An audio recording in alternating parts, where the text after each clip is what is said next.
I thought you'd never come. But I'm right on time. I know. Where are we going? I've got a very special dinner planned. Someplace I've never been, I hope. You're absolutely right. Home, Kirby.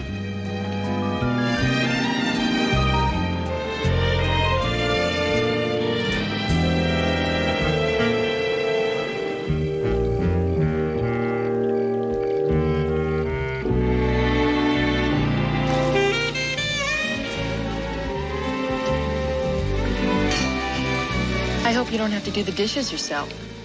No, I gave the staff the night off. They'll be back tomorrow. Fletcher, I've had a wonderful time. It doesn't have to end, you know. This working girl has got a 7 o'clock call. I was thinking of a midnight swim. But the photographers, they'll get mad. A little more champagne? A little more caviar?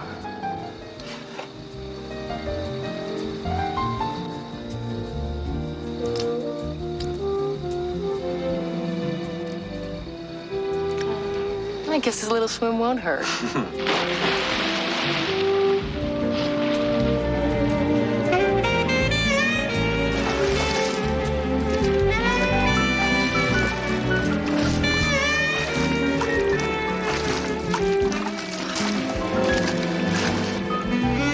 Aren't you coming in? In a minute.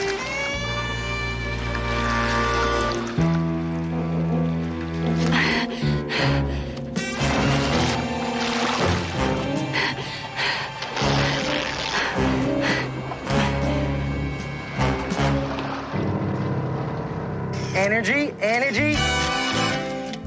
All right. Wake up. That's it. Light it up.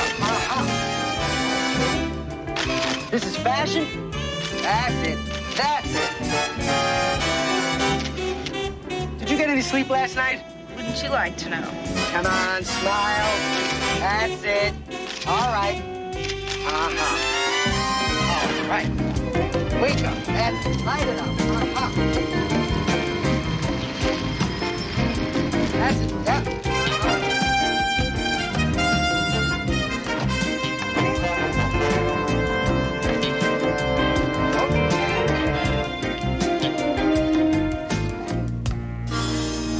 You didn't tell me you knew Kathleen Cowan. Well, I didn't think it was important. She was one of the top model agencies in the country. She represents scores of gorgeous women. So? All right. You might arrange an introduction or two. Introduction? Come on, Uncle Roy. All these women are in their early 20s. I noticed.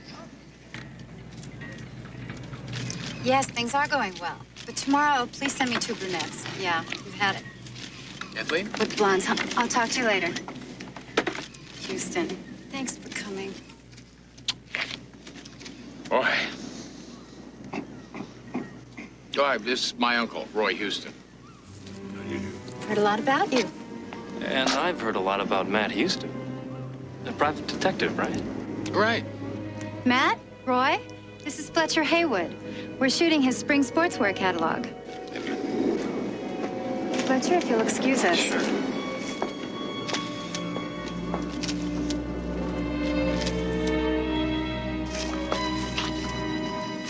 This is Deborah. Deborah Quincy. Matt, I'm worried. You told us that she was a couple hours late for a photo session.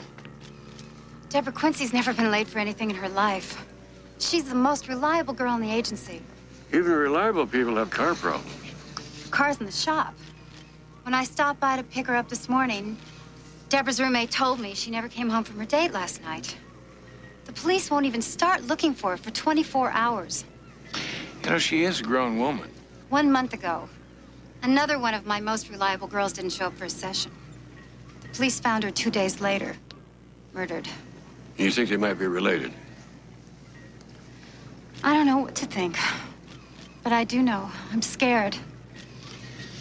Look, we'll need Deborah's address, name of her roommate, and also the name of the dead model.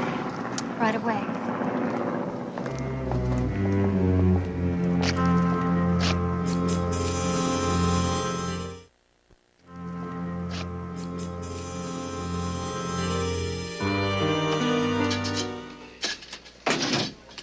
File on the model found dead a month ago. Case still open. Name Ann Johnson, age 22. Strangled, body found dumped in an alley. Never found a killer. Any other recent homicides with the same MO? No. I've seen this kind of thing before. It usually follows a pattern. Aren't you jumping to conclusions? Let's hope so. I'll do some digging and see if I can find a link between the two models. I'll have a chat with Deborah Quincy's roommate.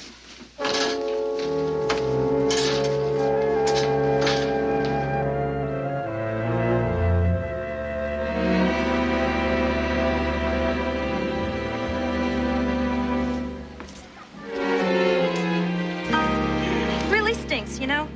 I mean, modeling is such a cutthroat business. Most models will do anything to get a job. I've heard that. Some girls go to a plastic surgeon and get overhauled from top to bottom, if you know what I mean. Me, I never believed in that. I'm into natural things. Look, about Deborah. Well, Deborah was so excited. She was talking about this new guy she met. Like he was John Travolta, Michael Jackson, and Boy George all rolled up into one. Does this guy have a name? Well, of course he's got a name. Everybody's got a name. But she wouldn't tell me. Big secret, she said. Did she say where he was going to take her? No, not exactly. Maybe one of those shishi Beverly Hills nightclubs. I mean, the guy's got to be rich. He came and picked her up in a limo. Did you notice the color of the limo? Silver. Or white. Did you get a look at the driver? No, sorry. The limo pulled up, Deborah ran outside and jumped in. It was cute.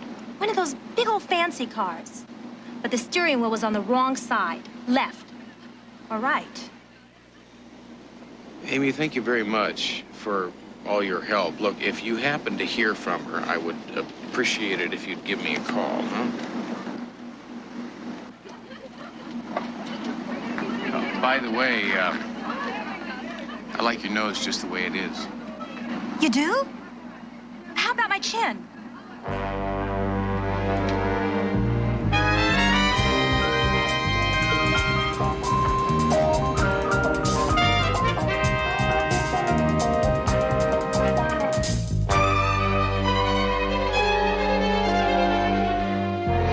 These are the last advertisements Deborah Quincy made.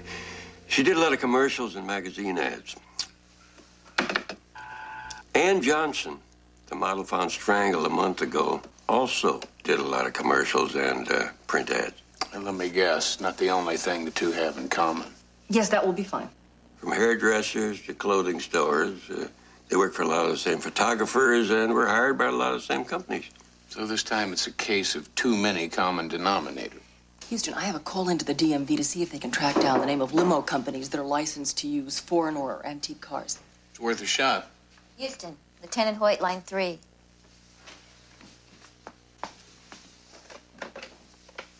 Hello, Hoyt. What do you got? Well, we found Deborah Quincy. I'm afraid she's posing for her last photo session, though. Same MO as the model found a month ago. She's found strangled to death. Body left in an alley. Coroner figures she was killed somewhere between midnight and 2 a.m. Not a single clue.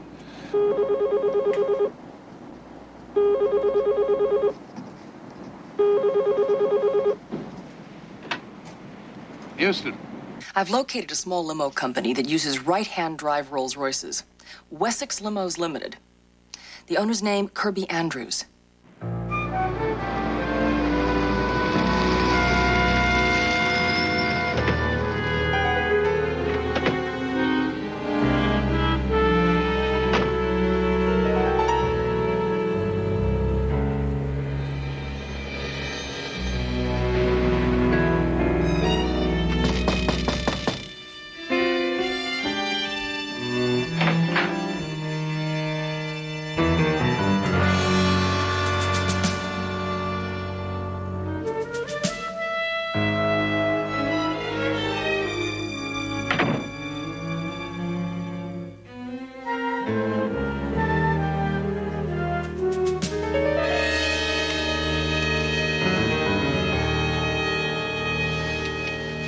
Death toll is now 3. Better call Hoyt. Yeah, in a minute.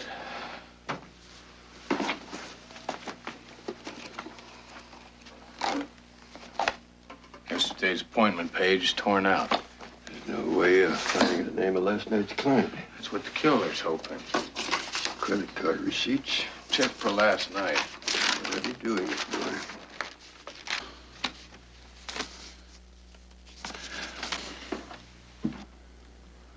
Nope. Last day the day before yesterday. Must have taken it with him. Very thorough. Let me see those.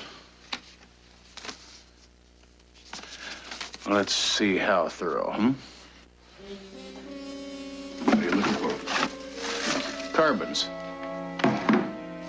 Those are credit card slips, but there are no carbons. And the killer's name would be on the carbon. Here's one dated yesterday. You make it out? Haywood. Fletcher Haywood. Bye, girl. Bye, Joe. This is the address of my beach house and my phone number. So it's a date. Day after tomorrow. Yeah, I can't wait. Now remember, it's our little secret. Mum's the word.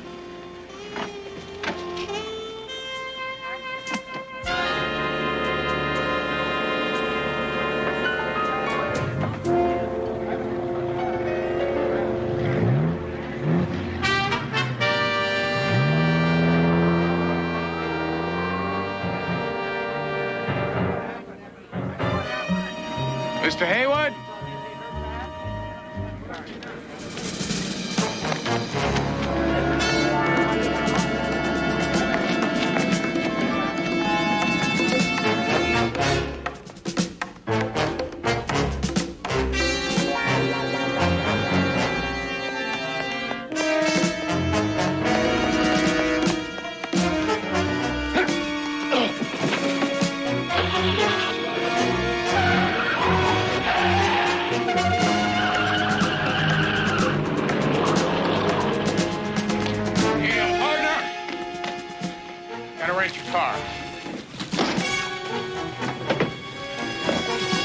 Hell, you just bought her.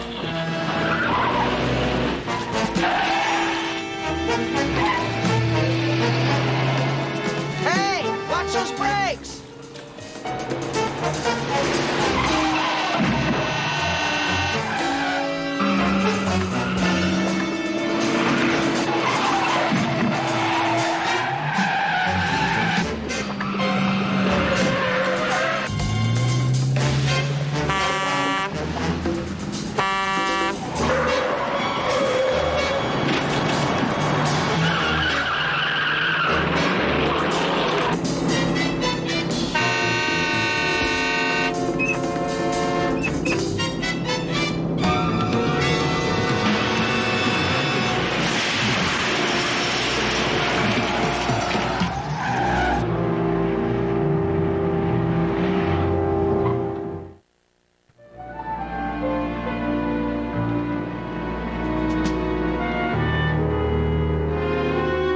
Really done it this time, P.I. Why don't you ever take on a nice, simple divorce case? Boy, Fletcher Haywood is a murderer. He's also a very wealthy businessman with an even wealthier mama. She gives lots of money to local politicians, calls the governor sweet thing, and to marry anything she pleases. The lady's got a nickname. You know what it is? Yeah, the Iron Maiden. And she didn't get it for pressing clothes for a living. The lady gives a new meaning to the word ruthless. Seems like her father was some kind of gangland kingpin back in the 30s. It's ancient history. Haywood is our man, and we found his charge slip in the dead chauffeur's office. He knew Deborah Quincy, and he also ran away when I tried to talk to him. I know. I've issued an APB. I just hope you're right. I got a lot of explaining to do. I understand you gentlemen would like to talk to my son. And in our people section tonight, State Senator Rawlings held a reception this evening for Mary Haywood and her son, Fletcher. Mary Haywood, an old friend of the senator's, has pledged to support him in his drive for re-election. This tape is from a Sacramento television station. It was broadcast last night, the same night as the reception. The night of the murder. My son was with me all day yesterday. We flew back to L.A. at 7 this morning. So it was physically impossible for me to have murdered that girl. Why'd you run away when I tried to talk to you this afternoon? Well, I didn't recognize you at that distance. How do you explain your name being on the Wessex limo credit receipt, huh? We've been customers of Wessex Limo for many years. Kirby took us to the airport yesterday morning for our flight to Sacramento. Excuse me, Lieutenant. Story checks out. State Senator Rawlings says he was with them until after 1 o'clock in the morning. Thank you, Officer DiMaggio. Cashier at the hotel in Sacramento remembers Fletcher Haywood checking out this morning. Airline confirms their flight. Flight attendant confirms both Haywoods were on the plane. Mr. Haywood, Mrs. Haywood, please accept my sincerest apologies.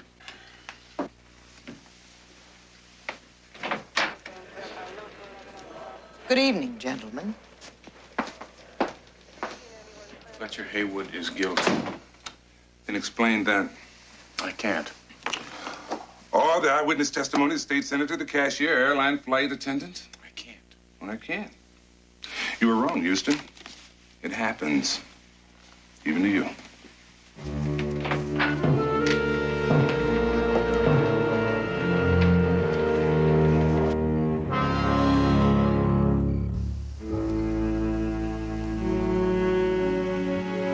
I've sent for Dr. Jacobs in Geneva. I shall leave it up to him to decide whether you can stay here with us or if you must go back. It was an accident, Mother. I tried not to lose control. Sometimes I can't help myself. I know that now. The doctor said you were cured. I thought I could control you here. I won't go back, Mother. They're only tramps. Even you have to admit they're trash. Posing for these pictures wearing practically nothing. Flaunting their bodies for everyone to see. They deserve to die. That will be enough. More than enough.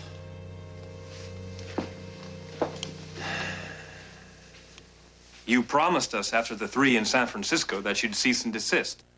I've really tried. Mother's been worried sick about you, Jason. We've been trying to find you for 3 days. It's turned out okay. Nobody knows. Only because, by the grace of God, Mother and I were in Sacramento last night to give you another alibi. Or should I say, give myself an alibi? Because since Jason's birth was never recorded, if someone slips up and gets caught, it's my neck that's on the line. It's my name that'll be ruined. Such a pretty name it is, too. I said that will be enough, Jason. Stevens. Show Jason to his room. We're going to have to keep you under lock and key until Dr. Jacobs arrives. Try to understand, Jason. Yes, Mother.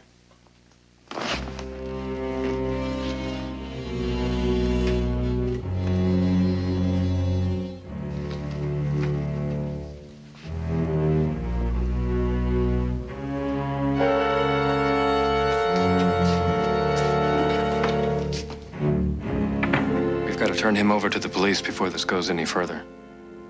You know I can't have Jason or this family's name dragged through the courts and the press. It's my name that's on the line, Mother. He's my son. And he's your brother, and I want him here with me. Maybe it's wrong, but he's been away from this family long enough. Fletcher, we owe him something. It isn't his fault. He was born sick and then denied by his own father when the doctor said he would never be normal. Your father forced me to pretend he'd never been born and then sent him away to that horrible clinic. At least he was under control there, Mother. At least he couldn't hurt anybody. Once Dr. Jacobs arrives, everything will be fine. If he says Jason has to go back, he will. What about Houston? Well, he has quite a reputation. He's a man who doesn't give up without a fight. Fortunately, he has nothing to fight with. I'll have Stevens keep an eye on him just in case. Good night.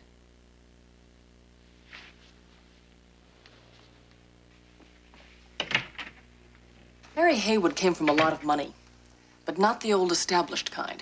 They make him an offer they can't refuse kind. Her father was a mobster. Name? Frank Finney. His only child, Mary, married out of the family to a clothing manufacturer. From all reports, it was a good marriage, producing one child, Fletcher. When her husband died, she took over the family business. With a vengeance. The word is she's not above using some of her father's contacts to get her way. Now, this is where it gets interesting. The Haywood corporate headquarters were in San Francisco until 3 years ago when they moved everything to Los Angeles. Something else happened in San Francisco 3 years ago, the CoverGirl murders. I remember that. There were 3 models killed over a 6-week period of time, then it suddenly stopped. The killer was never found. 1 week later, Mary and Fletcher Haywood moved to L.A. Need a plane ticket for first thing in the morning. 6:30 early enough? Also need the name of the cop who was in charge of the CoverGirl investigation. I'm already taking care of it, boy. His name is Tony Gwynn. He was forced to retire after it came up empty on the murders. There's some background material.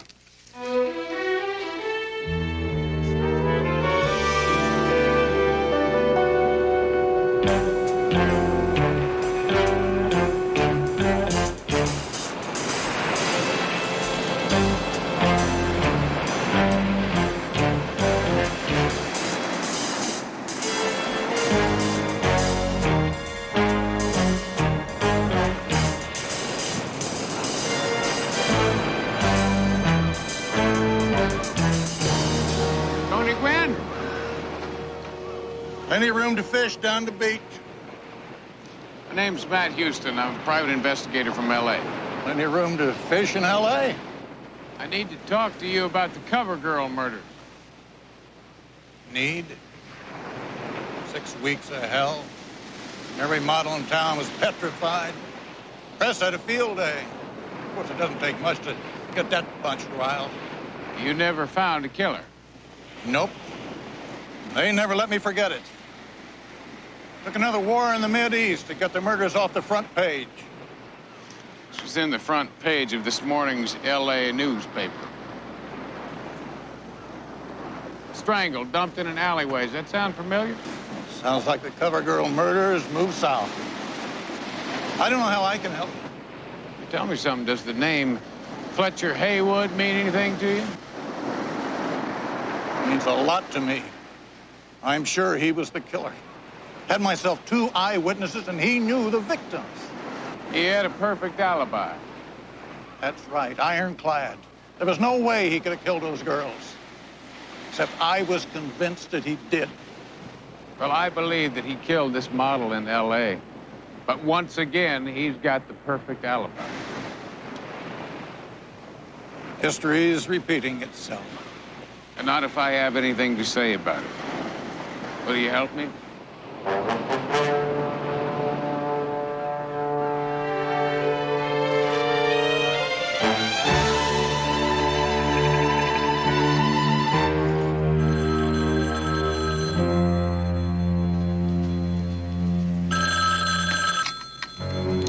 Hello. Houston's in San Francisco. He's found Tony Gwynn. Have Mr. Houston killed.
Afternoon, Mrs. Haywood. I don't recall inviting you to my home, Mr. Houston. I thought we should talk. If you came to apologize about the false accusations against my son... Why don't you just drop the act, huh? Act? I don't understand. Well, I think you do. I can also understand the love a mother has for her son, why you're doing everything you can to protect him. But he's a murderer. My son was in Sacramento the night that poor girl... I talked to Tony Gwynn. He was the police officer in charge of the Cover Girl murders in San Francisco. Now, he told me that your son was identified by 2 different people that placed him with the victims on the nights of their murders. Your slander means nothing, Mr. Houston. The records show those witnesses were mistaken. My son had an alibi in both cases. Like he did the night Deborah Quincy was strangled. Coincidence. Say goodbye, Mr. Houston.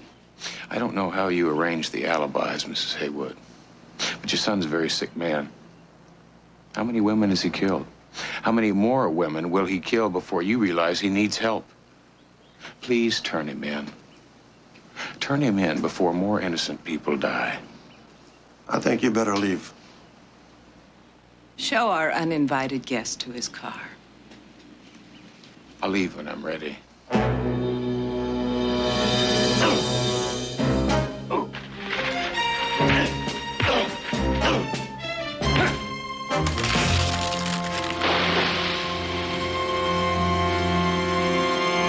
Now I'm ready. I'll show myself out.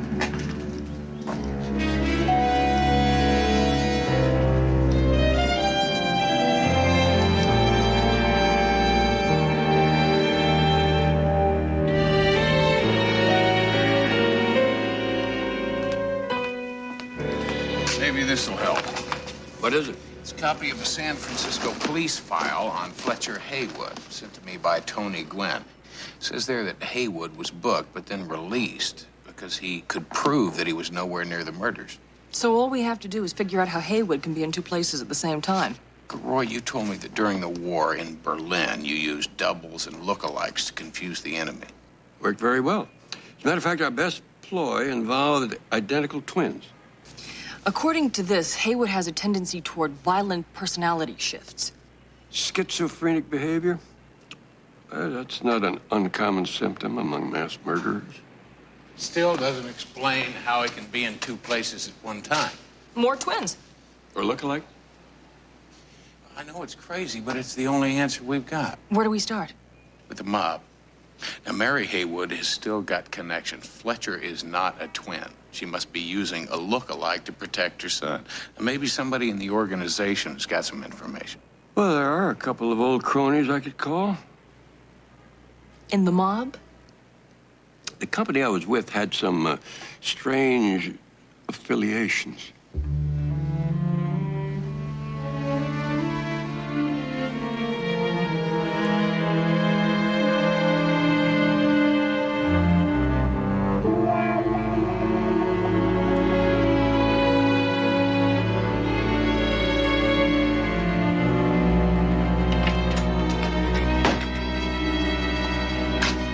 Your lunch, sir.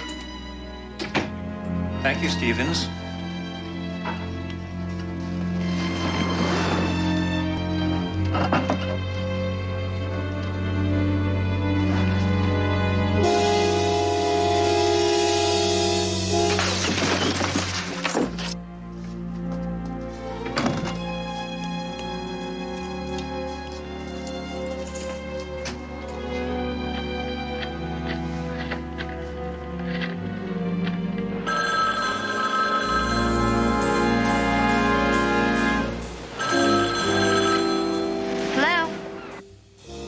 Sunshine. You still got a date? You bet. I've got T-bones and a smooth burger. Oh, careful, girl. You may spoil me. I'm gonna try, Fletcher. I'll see you late this afternoon. About 4. I'll be here. Mother, you don't understand. The point is, Houston is getting too close. He's onto us. We've got to turn Jason over to the authorities. We'll wait for Dr. Jacobs. While I sit and wait to hang for Jason's murders, I don't think so. I will handle it. But it's already gone too far. The subject is closed.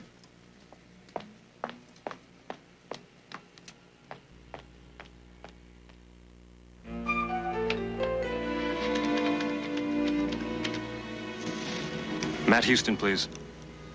Fletcher Haywood. Houston. Houston. We've got to talk. There's one of my company warehouses at 6th and Ocean. 1 hour.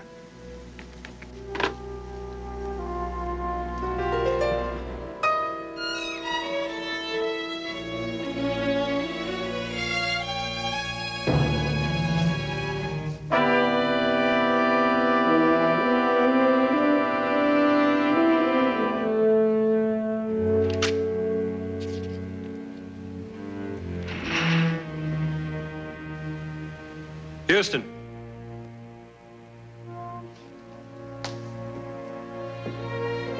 Hello, brother dear. I really am disappointed in you, Fletcher. I thought Mother had instilled the importance of family loyalty in you. You're sick, Jason. You need help. Maybe. But I'm having so much fun. What are you going to do? Me? I'm not going to do anything. But you, dear brother, are going to kill yourself.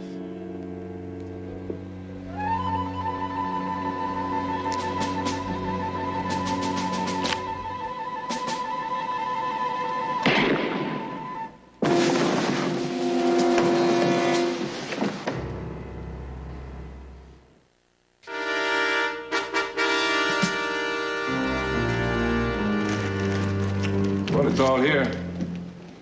Haywood confessed to killing those models. Said it was only a matter of time until you proved that he was a killer, so he killed himself.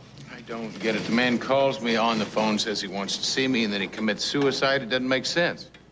Neither did killing all those women. Oh, what about his ironclad alibis? Houston, you have been trying to convince me for 3 days that Haywood was the killer. Well, now I'm convinced. Well, it still doesn't make sense.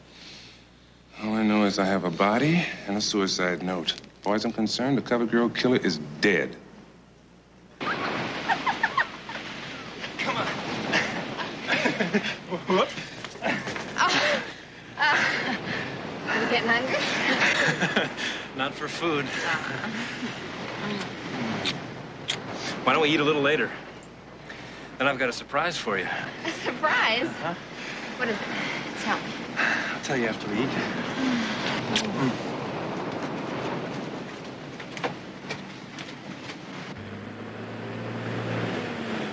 It doesn't add up. Man doesn't arrange a meeting and then kill himself. I mean, why'd he call me? Why'd he arrange the meeting in the first place? We need less questions, more answers. Houston's a name, answers the game. Matlock, CJ, say hello to Jimmy the Beard. Hello. Nice to meet you. My pleasure. Coffee? No, thanks. Jimmy works for a rather large organization which shall remain anonymous. He was also a friend of Mary Haywood's father. Matter of fact, he worked for him before he was died. Yeah, sweet guy. But he'd rip your lips off if you betrayed him. Tell me something, Jimmy. Why are you helping us? Let's say I'm returning a favor. Misadventure during the fall of Havana. Jimmy has an interesting story to tell about Mary and Fletcher Haywood. I know them both from the old San Francisco days.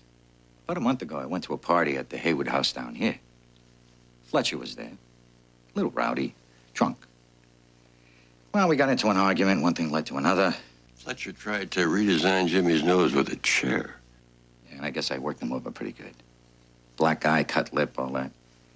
I felt badly about it, him being drunk and all. Next day, Jimmy dropped by Haywood Place to apologize. Yeah, I couldn't believe my eyes when Fletcher answered the door. I mean, there wasn't a mark on his face, and it was like two different guys. Now, how in the world would you explain that? Identical twins? That's how Fletcher Haywood could be two places at the same time. All we have to do now is prove it. Now, did you get your hands on that coroner's report? I don't know what you hope to find. This file was sent to us by a retired San Francisco cop. Fletcher Haywood was arrested and booked for the CoverGirl murders. Then he was released because he had ironclad alibis. But not before he'd been photographed and fingerprinted. I knew it. Take a look at these, Hoyt. Take a look at Haywood's fingerprints there on the coroner's report. Now take a look at San Francisco. They're different. The Fletcher Haywood arrested in San Francisco is not the same Fletcher Haywood lying in the morgue. Which means we still have a killer running loose.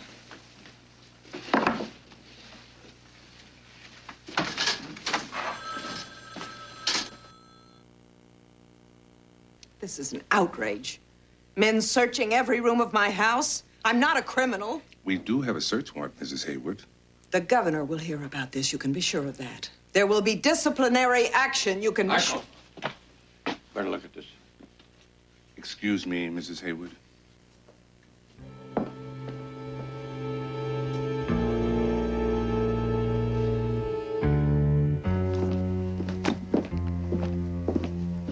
Deborah Quincy, Ann Johnson. Pictures of models he's murdered. Remember this one? Yes, I do. She was talking to Fletcher, or his twin, when we first tracked him down to Marina photo session. His next victim? Not if I can help it.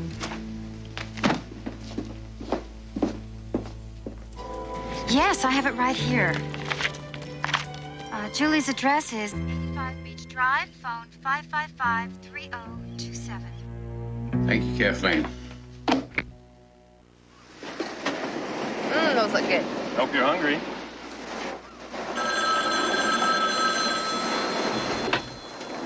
Hello? Hey, Julie, my name's Matt. You promised me there'd be no interruptions, remember? And I'm a girl who always keeps her promises.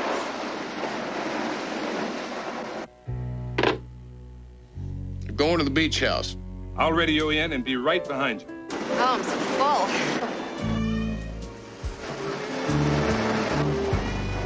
So, whatever happened to that surprise you promised me? Patience. I haven't forgotten. I'll get to it in a minute.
How do I look? Great. You're not upset, are you, that I had Kathleen arrange this date for me with one of the models from her agency? No. Not a little bit, jealous? Jealous? Now, come on, Uncle. I'm not jealous. I got a lot of work to do here tonight, and go on, have a good time. Okay, I will. Where are you going? Dancing. You going dancing? Yeah. You don't think I'm too old to have a little fun? Well, no, it's not that. It's just that, these models, they have a tendency to party pretty heavy. And, there's nothing wrong, Uncle Roy, with a quiet dinner, a little soft jazz. Well, the girls have had their hearts set on dancing.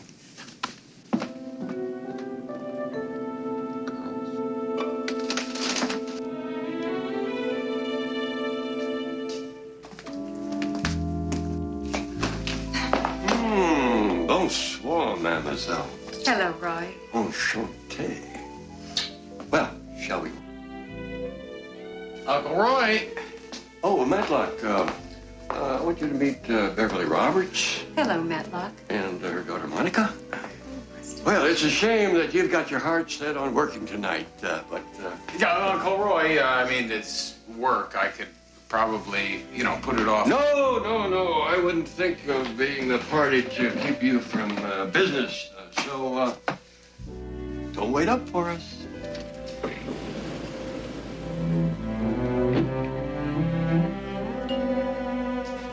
Oh, come on, boy. We can't wait all night.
Good shot. I think you chased him into the ravine. Shall we go on after him? No. We'll head to the upper ridge. He'll come to us, like they always do. Right, sir.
out there in the brush. Good eye, Ian.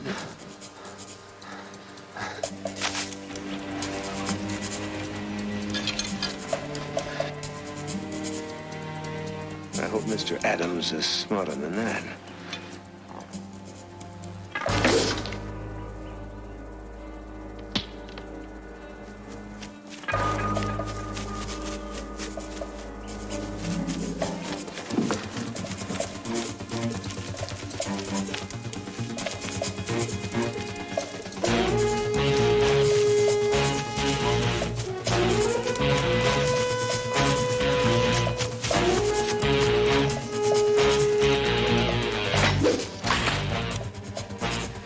He's not only fast, he's lucky.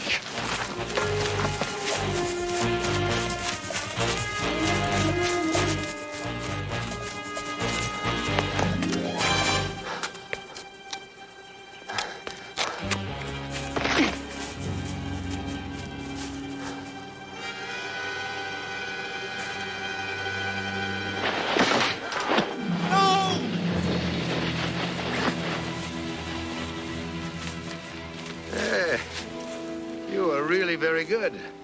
Better than most. Too bad it has to end. You'll never get away with this. It's murder. He's right, you know. I assume you still want me to frame his wife for this.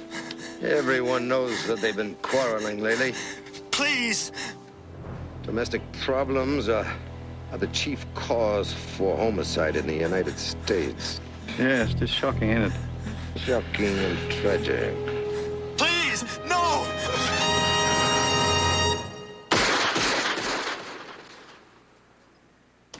Nice backhand. Well, I'm just getting warmed up. For what? Well, I thought maybe we'd work a little. I see you've got a court reserved for us.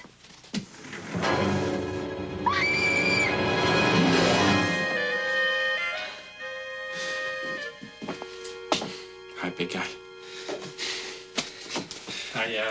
I heard you come in, and I didn't want to disturb you, so what the hell are you doing here? Maybe I should wait upstairs. Well, would you wait just a second? Murray, if this is about the friend you want me to help... Houston, would I be standing fully clothed in your shower if I didn't think this was important? Just talk to her, please, as a favor to me. Her husband, Bill, disappeared a couple of days ago, and she's convinced something terrible has happened to him. Tomorrow morning. Right now, I'm busy. Leslie? Chris, where'd she go? She's gone. Well, I guess now you won't have to wait until tomorrow morning to meet your new client, huh? Her name is Dee Dee Adams. She was one of the top college tennis players in the country. Far cry from center court. Knee problems forced her to quit. Now she's a business manager for pro athletes. Husband's her big billing, William Adams. He's also a tennis player. I recognize the name. They met in college. Dee Dee's been managing his career ever since. Got him into the pro circuit, paid his bills for the tour, pushed him into the right circles. He won a couple of important tournaments recently. It looked like things were just starting to break for them. A couple of days ago, he disappeared. Murray, if this turns out to be one of those cases of who's been sleeping with who... Oh, no. No way. This one's got foul play written all over it. Trust me. I understand the deal. I'm not just Bill's wife, I'm also his agent. I know we agreed Bill would be in the tournament, but have you ever tried playing on a pulled hamstring? Well, you should try it sometime. Oh, I have got to quit making these excuses for him. Any word from Bill? Nothing. Just like a little boy. If you don't keep your eye on him, he gets into all kinds of trouble. Somebody who plays tennis as well as he does, you'd think that he'd have his act together enough. Murray, where is he? Everything is going to be all right. Dee Dee, I brought my friend. I'm sorry. The detective. Houston, right? Right. Nice to meet you. Okay, have you spoken to the police about this? Oh, yes. I've filled out all the forms. Name, age, description, last seen at. But do you know how many missing persons they're looking for at any given time? Desk sergeant handed me a file 3 inches thick. Dee Dee, I'm going to have to ask you a question. Are you sure that your husband didn't leave by choice? Absolutely not. The police asked me that same question. What is this? Everyone thinks he ran out on me.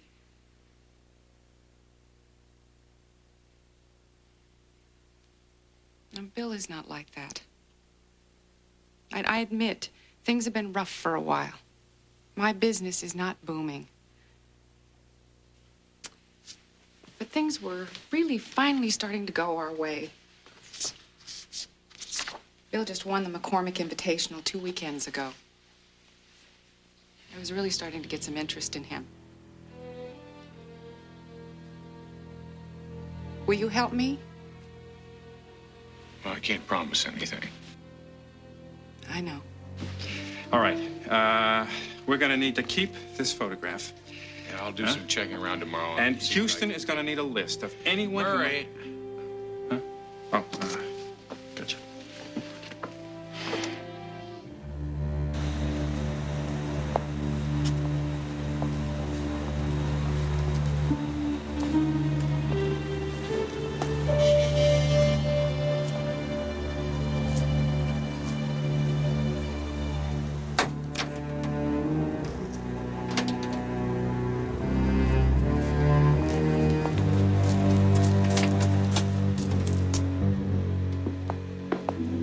Start somewhere.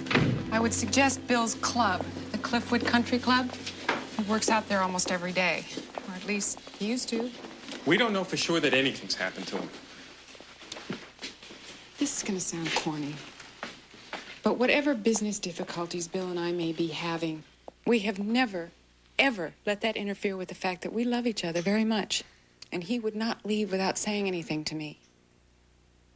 If anyone can find him, it's Houston.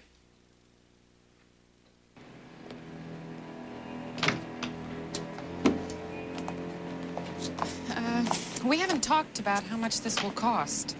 I'm not exactly flush right now. Well, let's just find him first, huh? Don't worry about it. You gonna be all right? Yeah, I think so.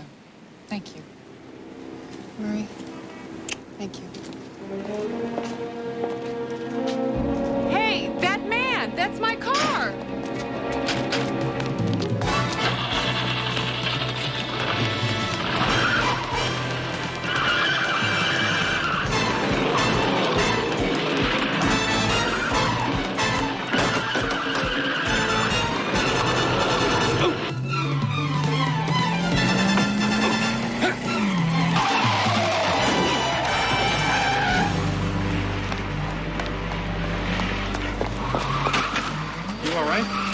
Yeah, I think so. Some people ought to have their licenses taken away.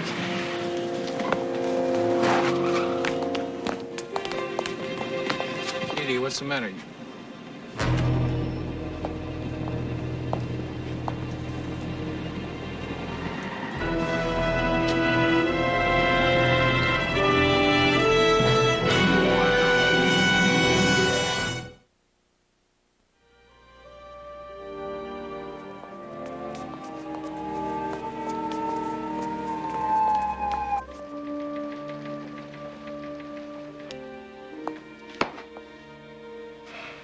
We've been up all night, Mrs. Adams. You sure you want to take this lie detector's test? I do. Okay. I want you to lie to this next question just to set a pattern. Is your name Dee Dee Adams? No. Did you lie to that question? Yes.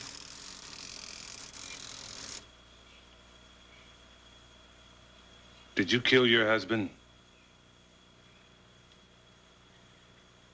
No.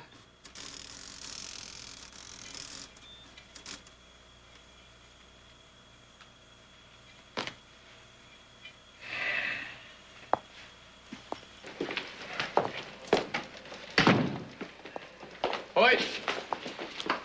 I don't have to talk to anyone except Dee Dee Adams' lawyer. You're looking at her. How did she do, Hoyt?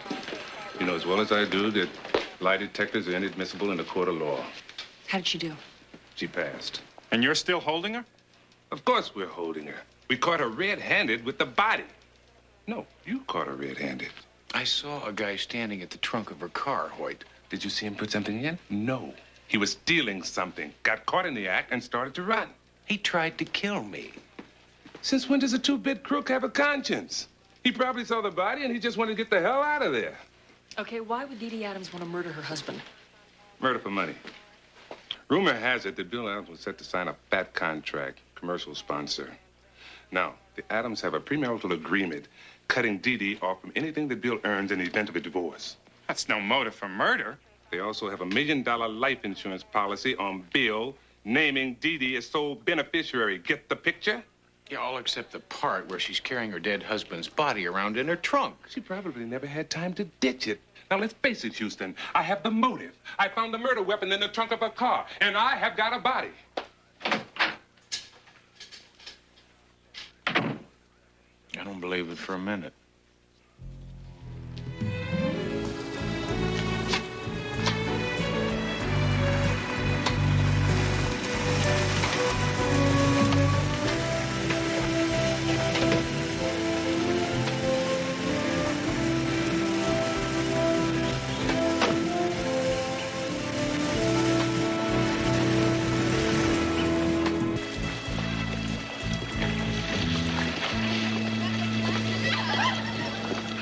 Are you through already? Swim 100 laps already. I'm just making sure that my gold medalist is staying in shape. Never fitter, Mr. McCormick. Now, you haven't forgotten about brunch tomorrow. No, looking forward to it. It should be very interesting. Very interesting. Yeah.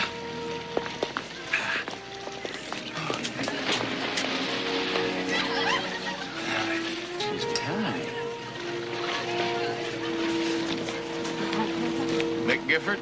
That's right. My name's Matt Houston. I'm a private investigator. I thought I might ask you a few questions about Bill Adams. Club manager said that you two were friends.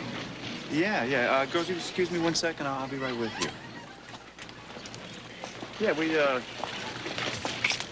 we lift weights together, work out sometimes. Why? What's the matter? Well, he was found dead last night, murdered. No. Well, why? Well, the police think his wife, Dee Dee, killed him. Is there someplace we can talk? Yeah. Let me put something on. I'll meet you by the clubhouse. Thank you.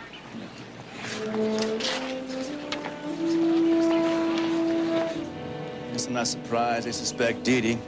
Are they having problems? Marcus Allen play football.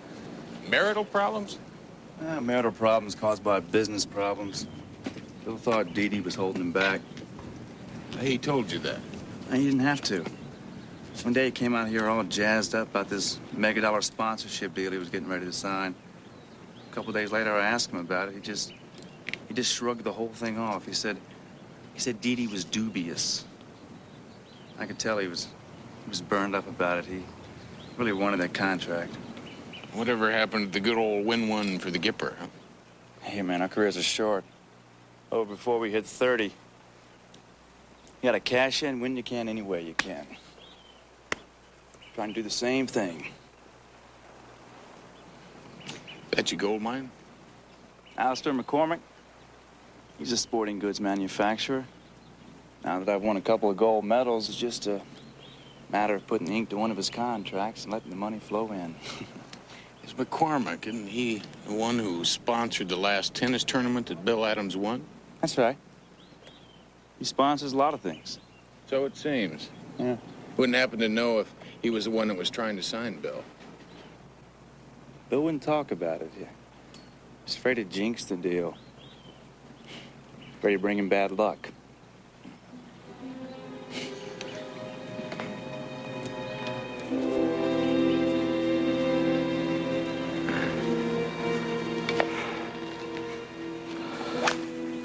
The man who's talking to Gifford is the same man I scraped off my van last night. He's a private detective named Houston. He's supposedly hired by Mrs. William Adams. I'm worried, Mr. McCormick. Athletes like Adams are so visible. At least the others, Unknown and marginally talented. And boring. Don't you understand? It's more exciting this way. It adds to the sport. And what about this Houston? If you've done your job properly, we have nothing to worry about. And I trust you're in preparation for Mr. Gifford's tragic accident. Miss Evans has been told that they can have the day off. And you're going to dispose of the body in a most ingenious way. Houston has seen me, Mr. McCormick. That, my friend, is your problem.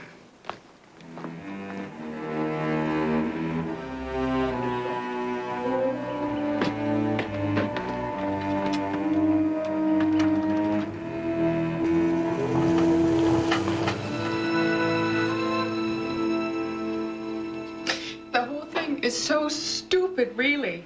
And Bill wanted to sign every endorsement contract they stuck under his nose. I was just waiting for the right time for the best offer.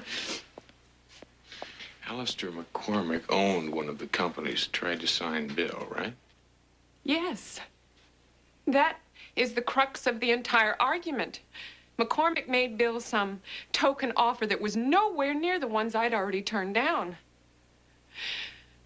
But Bill was so impatient. He wanted instant stardom, instant fame. Houston, what are you getting at? I'm not sure. It just seems like every time I turn around, McCormick's name pops up. I've got Uncle Roy working with Baby on it right now. You should see if you can postpone the arraignment. I thought that Uncle Roy had been working for the last couple of nights on something for some old friends at the company. He has been. Can't be any more tired than the rest of us.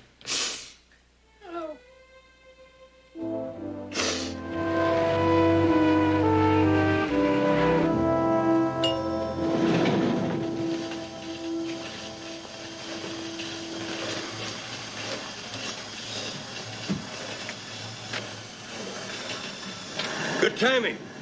Just got my pulse away, too. That's 121 faster than mine. Have you got anything for me? Well, you're not going to like it. Baby must be as tuckered as you look. Oh.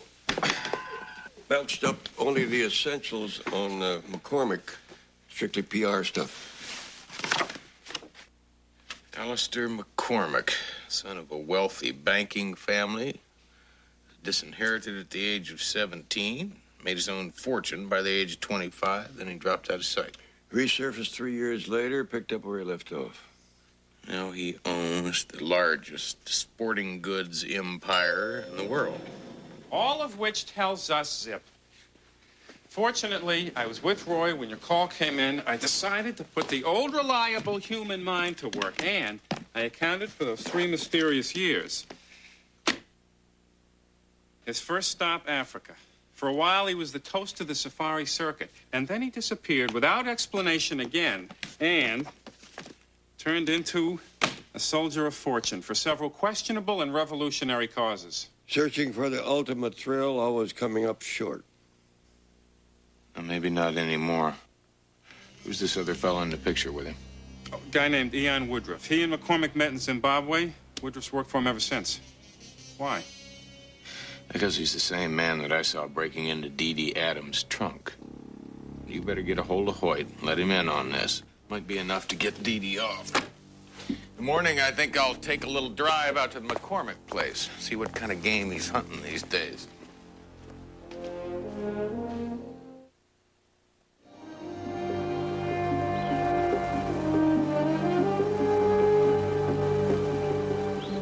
$75,000 a year. That's a lot of money just to endorse some swimming trunks. Nonsense. You're a champion in your field. And I appreciate a good competitor. That's because I'm a good competitor. Yeah, in the business world. That carries over into my other interests. For instance, hunting. Have you ever been? No, can't say that I have. Exhilarating sport. It's man against nature. The trouble is, after a while, it gets to be routine, boring. So it wasn't too many days ago that I decided to seek out a new form of prey. Intelligent, highly competitive. Like you. Yeah.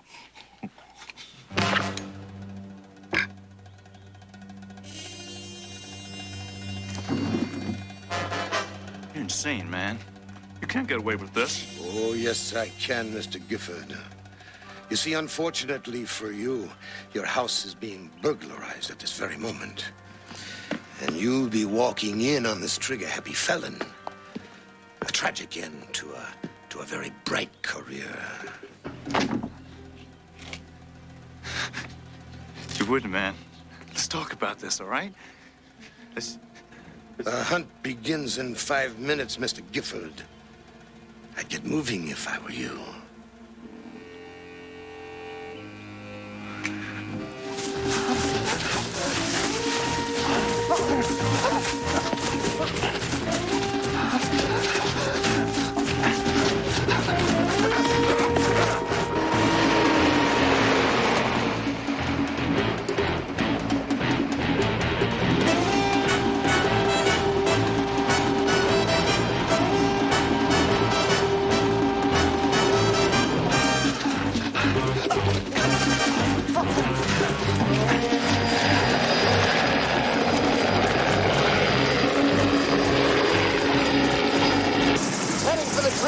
You'll have to cut him off.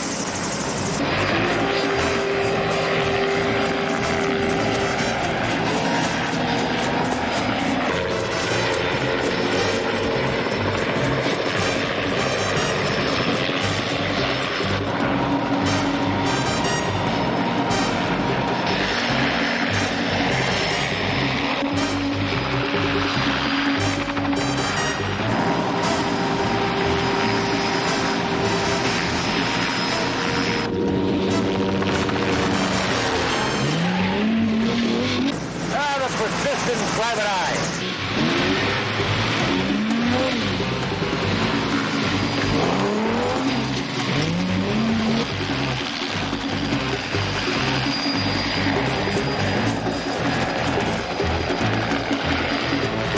I think we've lost our prey. Nonsense. It's bound to pop out onto the road somewhere along here.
I simply baited the trap.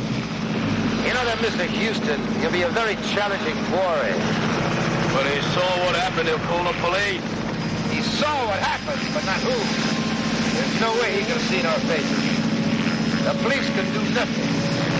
Well, you think Houston will come back? I'm sure of it. When he does, I'll be ready for him.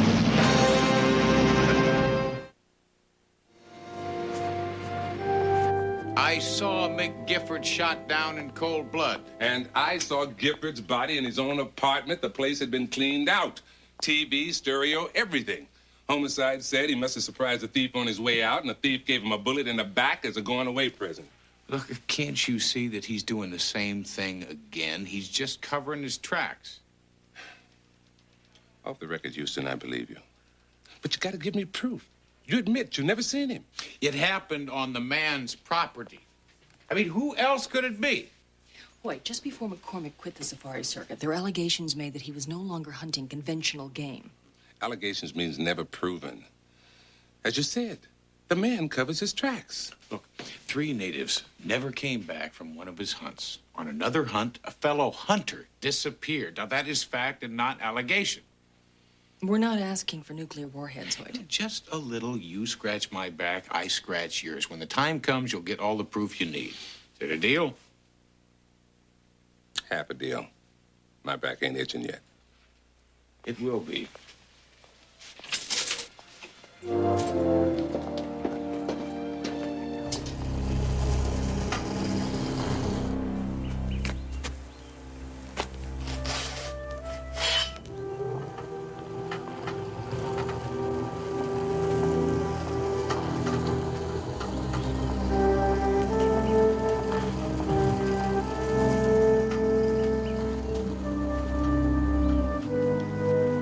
That'll cost you a stroke. Mr. Houston, isn't it? Haven't you got anything better to do than to find rule violators of the PGA? Well, I promise not to tell. See, I'm looking for a killer, one with an extreme dislike for athletes. Ah, you're referring to that tennis star. What's his name? Adams. He was the first.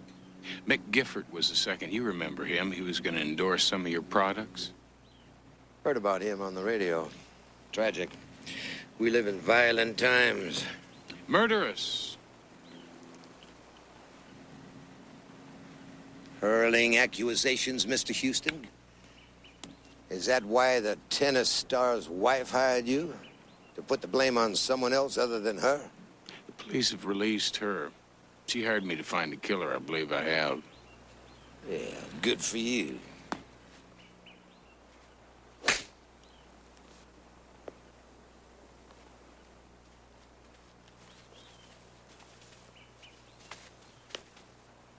Hell of a recovery. A 2-putt from there and you win. I took a penalty in the rough. Afraid I'll have to hold this out to win. I'm going to prove that you killed Bill Adams and Mick Gifford. When I do, I'm going to hunt you down the same way you hunted them down.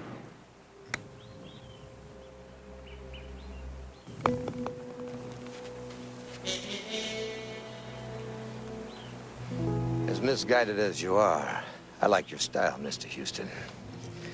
I've got a few intimate friends that are stopping by at 6 for cocktails. Dinner jackets requested. I'd like for you to be there. Maybe I can convince you that you're on the wrong track. Not very private for such a delicate matter. I'll give you time. Promise. I'll see you at 6.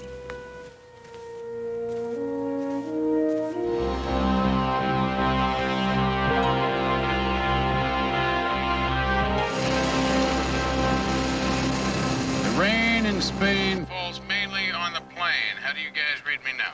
Loud and clear. But I'm going to hate myself in the morning for this. No, in the morning you are going to present to your superiors a tape upon which Alistair McCormick will have confessed to the murders of Bill Adams and Mick Gifford. He'll be their star detective. Not if McCormick becomes a triple murderer while I'm sitting here in my car. Oh, you worry too much. You'd worry if I didn't. Watch your P's and Q's, Matlock. Make sure the host doesn't try to serve you for hors d'oeuvres. So, what happened to all your intimate friends? Well, it appears that I have my signals crossed. They won't be here until tomorrow. At least it gives us time to discuss that delicate subject which you insist on pursuing. Namely, accusing me of murder. Shall we begin with a parry or a thrust? It's not a game. Life is a game, Mr. Houston. A game with very few winners like you and like me. I don't believe we're in the same league. No, perhaps not. I have a greater passion for power. The ability to be able to give and to take. As in human life? Taking of a human life is the ultimate assertion of power. Sounds to me a lot more like cold-blooded murder. Darwin calls it survival of the fittest. This man's a raving lunatic. If that keeps him talking, we got all we need to prove it. Fittest being superior athletes that you lure up here by telling them that they can endorse your products? Apparently, you're not going to be satisfied until I admit to having stalked and killed Mr. Adams and Mr. Gifford. Now, are you? That's for my ears only.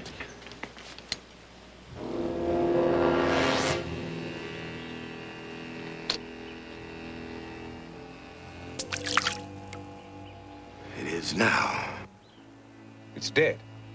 It's gone dead. Let's get up there. You already know the answer to your question, but you can't prove it. Yes. I killed Mr. Adams and Mr. Gifford and a few others that you need not know about. And now that I've told you, what makes you so certain that I won't kill you? Even though you took that bug off of me, my Uncle Roy and a police officer have been listening to everything that you've said. They should be here any minute. You're right about that.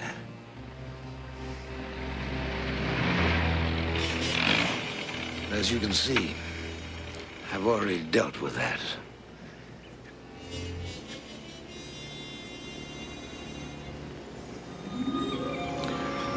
The first rule of the game, Mr. Houston, is to know your opponent.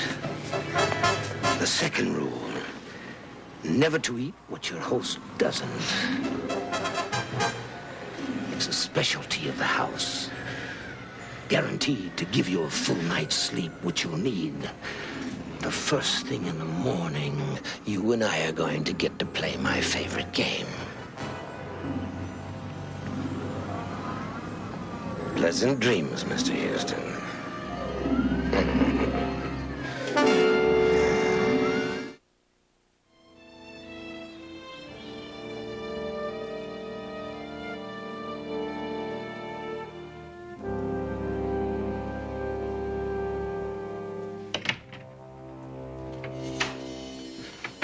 All right, rise and shine.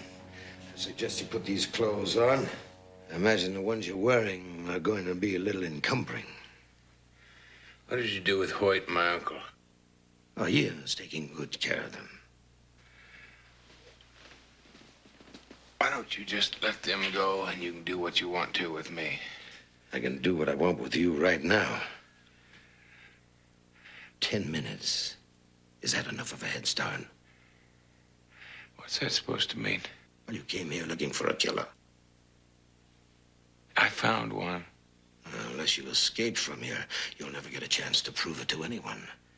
Just to show you the kind of a sport I am, I'll even give you this. If you can get off this property alive, I'll confess to all the killings. I'll even let your uncle and the lieutenant go free. What if I don't make it? Well, then, I'll add you to my trophy collection, and I'll place both of them on either side of you. I hope you haven't lost those moves that won you the Heisman. It'd be a shame to make this a quick kill. Don't believe me, I won't disappoint you.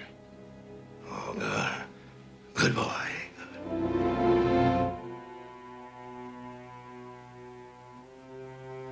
My head feels like it's in a vice. It's a kind of a knockout gas, Michael. We used it on some Peruvian anarchists back in the 60s. Has the same effect.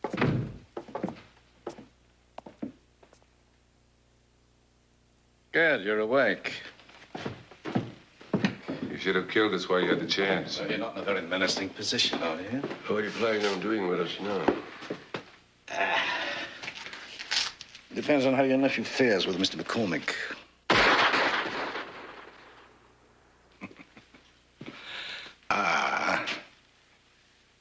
It seems the hunt has just begun.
making it too easy for me, Houston?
Mr. Houston.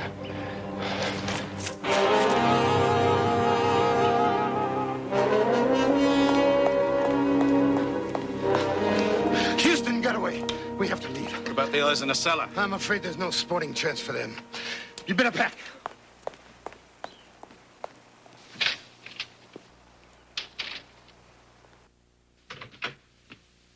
My nephew? He was better than I thought. He eluded me. No point in killing us. He'll be back with the police. I have no intention of killing you. At least not yet. You two will be my insurance to get out of the country. Too late.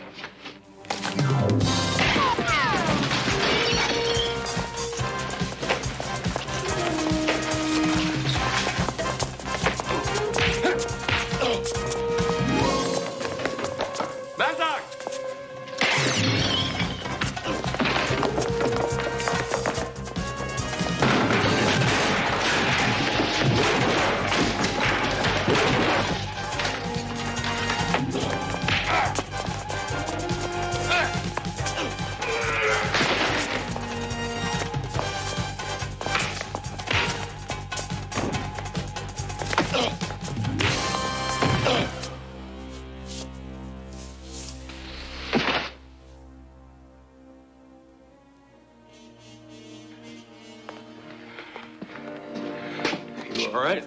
Sure. How about you? Well, I think I'll make it. Thanks, Houston.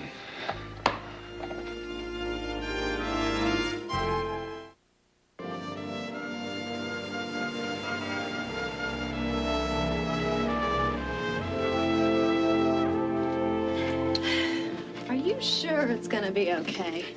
Relax. Houston won't mind. The man is always saying to me, Murray, what's mine is yours. Oh, that's awfully big of him. Hey, he's a big-hearted guy. Okay. You get the towels. I'll test the water.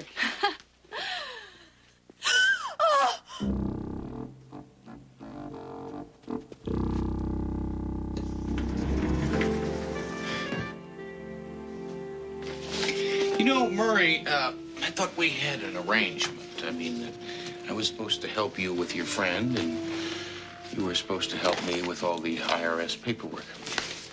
Yeah, I know, but can't I wait a couple of hours? Please, big guy, have a heart. Oh, I do. I do. Remember, I'm a big-hearted guy. So I figured while you're taking care of the paperwork, I'll entertain your friend.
I feel like a kid when I wear my kibbies.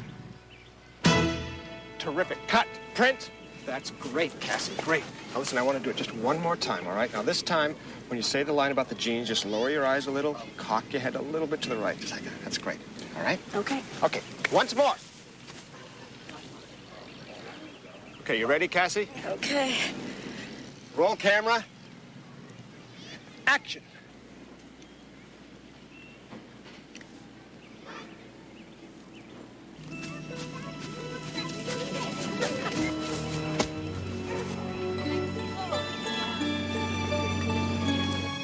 Cassie, what are you doing?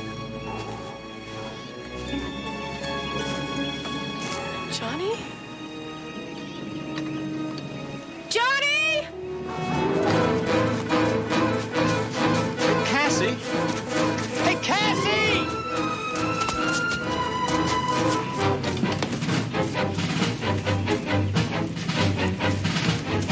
Johnny! Johnny! Wait! Wait! That's my son!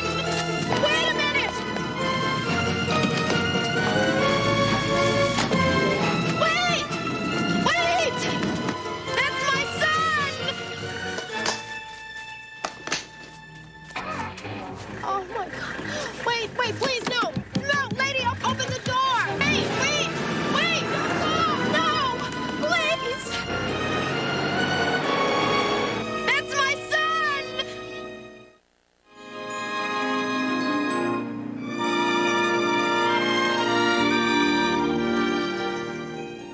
A year ago, my son was kidnapped. It happened in New York. That's where I live. There was no ransom note, nothing. He was just gone. Stolen. Tell me what happened this morning. I saw him in the park. You sure it was him? Of course, I'm sure. I dream about him every night. In New York, a part of me is always looking for him, but I never expected to see Johnny here.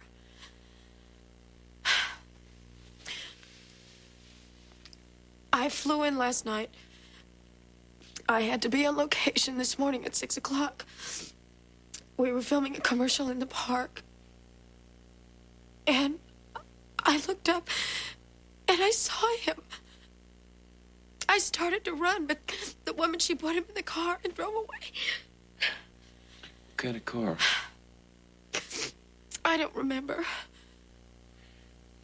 Tell me about the woman. Do you remember what she looked like? Mr. Houston, I don't remember. I didn't see anything but Johnny. Why didn't I notice? I am so stupid. Why didn't I notice? No. Just take it easy, huh? That's natural. Don't be so hard on yourself.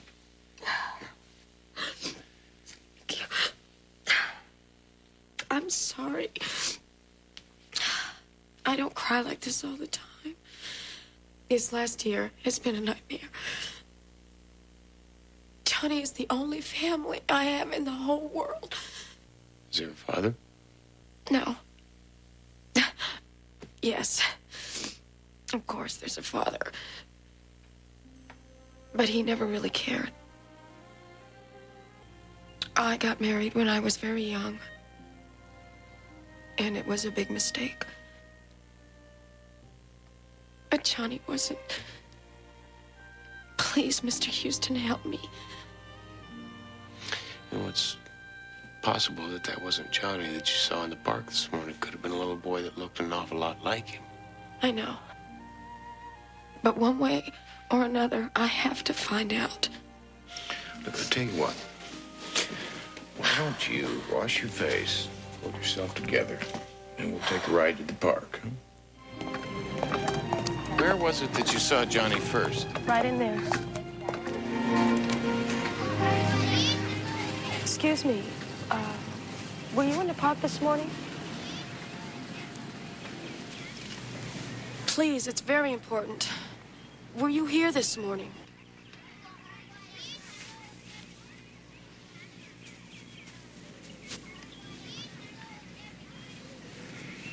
Parque es bonito. Buen sitio para pasar un grato. Mi nombre es Matt Houston. ¿Y usted? María Elena. ¿Habla usted inglés? Muy poquito. Maria, were you in the park this morning?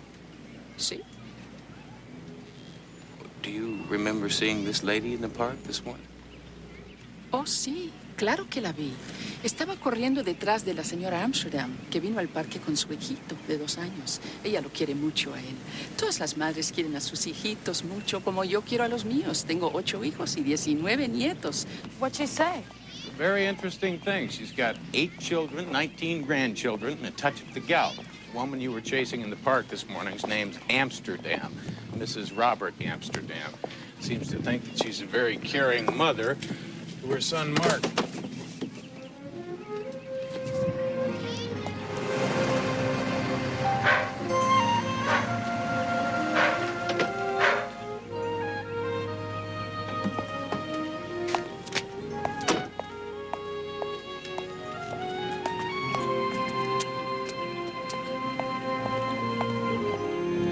Hi, honey, I'm home. Hey, Slugger. What are Robert? you doing? Yeah, hon. Robert. I tried to call you. I was away from the office all day. Something awful happened this morning. What was that? Mark and I were leaving the park, and this girl came running up to the car, and she started pounding on the window. Well, what'd she want? I don't know. She just kept saying, "That's my son, that's my son." Mark? She looked desperate.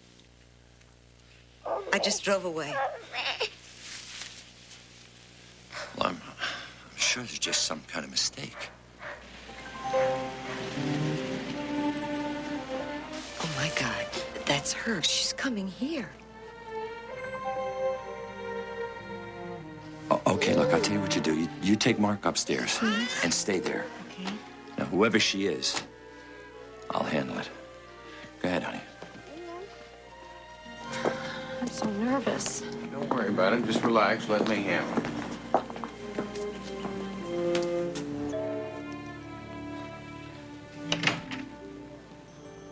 Mr. Amsterdam, my name's Matt Houston. I'm a private investigator. This is my client, Cassie Stanley. I wondered if we might talk to you for a moment.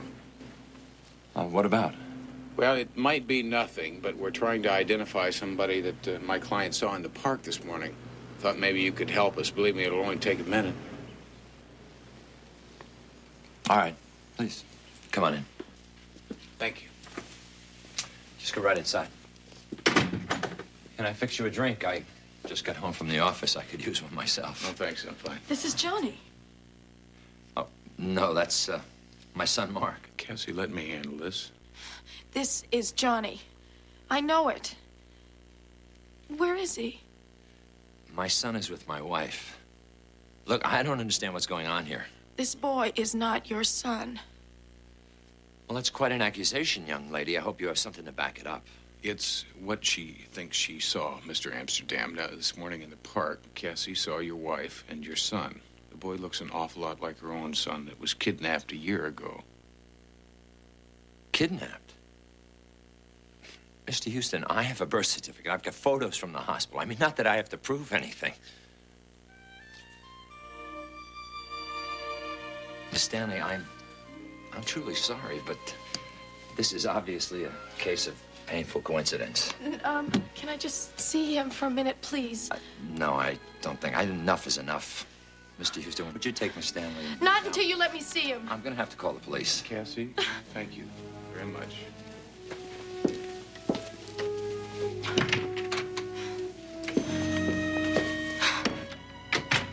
Listen, I don't Cassie, care what... let me handle it. It's gonna be fine. Come on.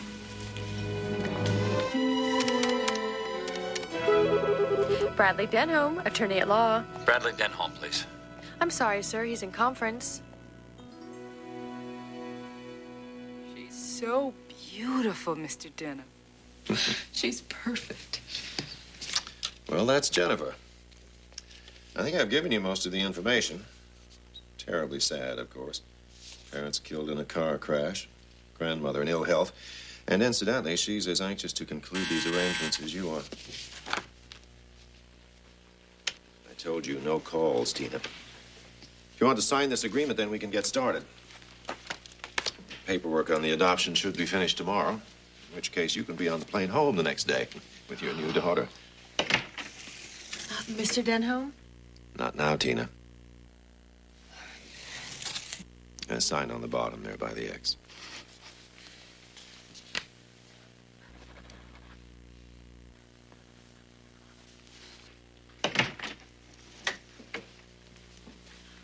Thank you so much. Not at all, Mrs. Richards.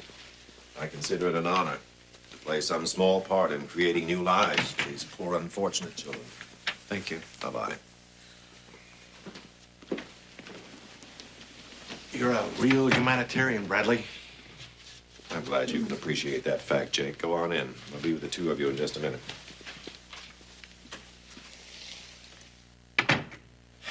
Tina, when I say no calls, it also means do not stick your pretty little head in the door. Do you understand that?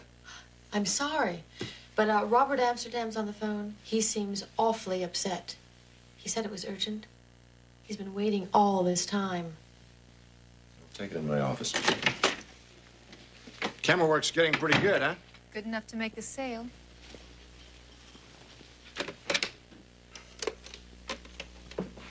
Mr. Amsterdam?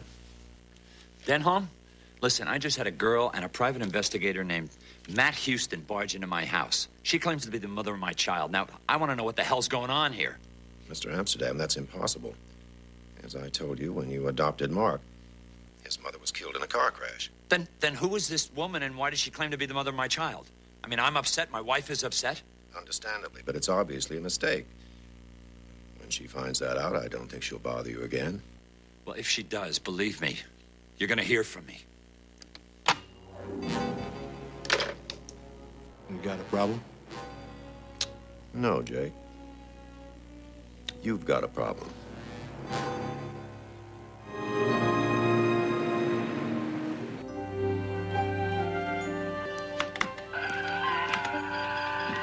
Not bad.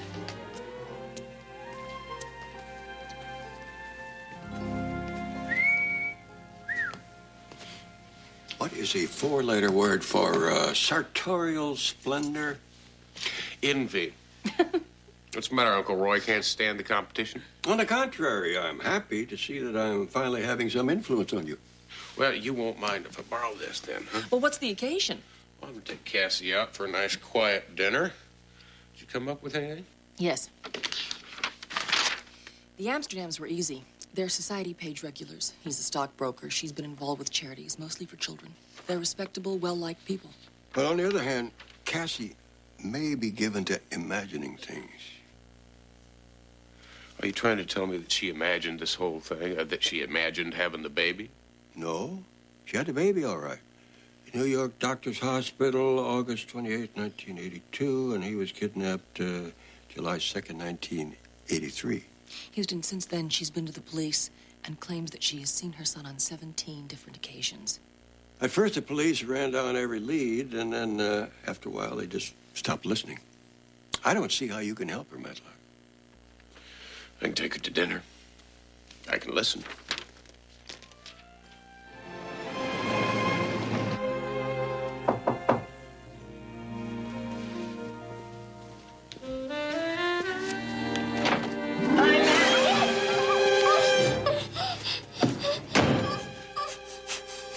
You're going to do exactly what I tell you. You understand? Because if you don't, little Brat's gonna be dead tomorrow. Understand? All right. Now, don't make a sound. Not a sound. I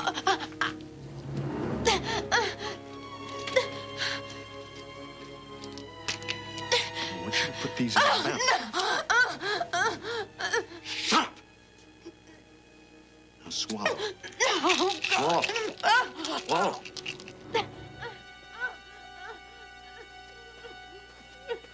Nobody's gonna care some flaky little actress OD'd.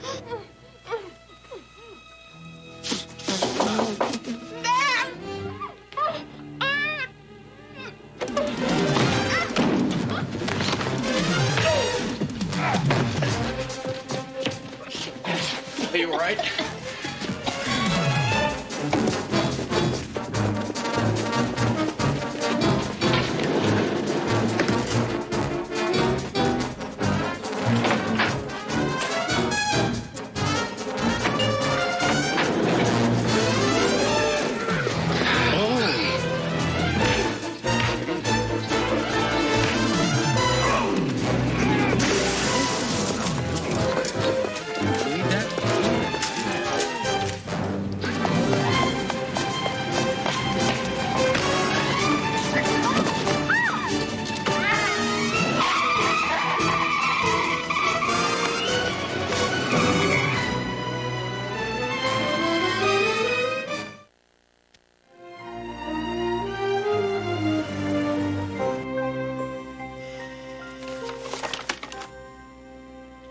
If he's in here, I can't find him.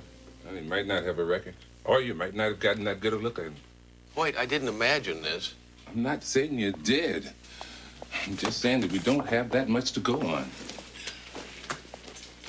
You know, just last year, there were over 500 of these cases. It only takes a minute for a baby to be carried away. And every day that goes by, that kid changes, which makes it harder and harder to identify them. Cassie can identify her son. He's got an unusual birthmark on his back. So you said. But before we can go back to the Amsterdams, we've got to be able to prove that that is her son. CJ's got baby working on it right now, back checking hospital records. How's Cassie doing? She's sleeping. They changed her room at the hotel, put a guard on the door. Took a while to calm her down. I know how she feels. It's nothing like the pain of a child being missing. I've been there, I know. You die a little bit more every minute they're gone. I was lucky I got my little girl back. Yeah, well, Cassie's not so lucky. The man that attacked her told her that if she didn't do what he said, he was going to kill her son. I'll do everything I can. I'm with you on this one, Houston. Thank you, Mike. I've got a feeling we're running out of time. Come on.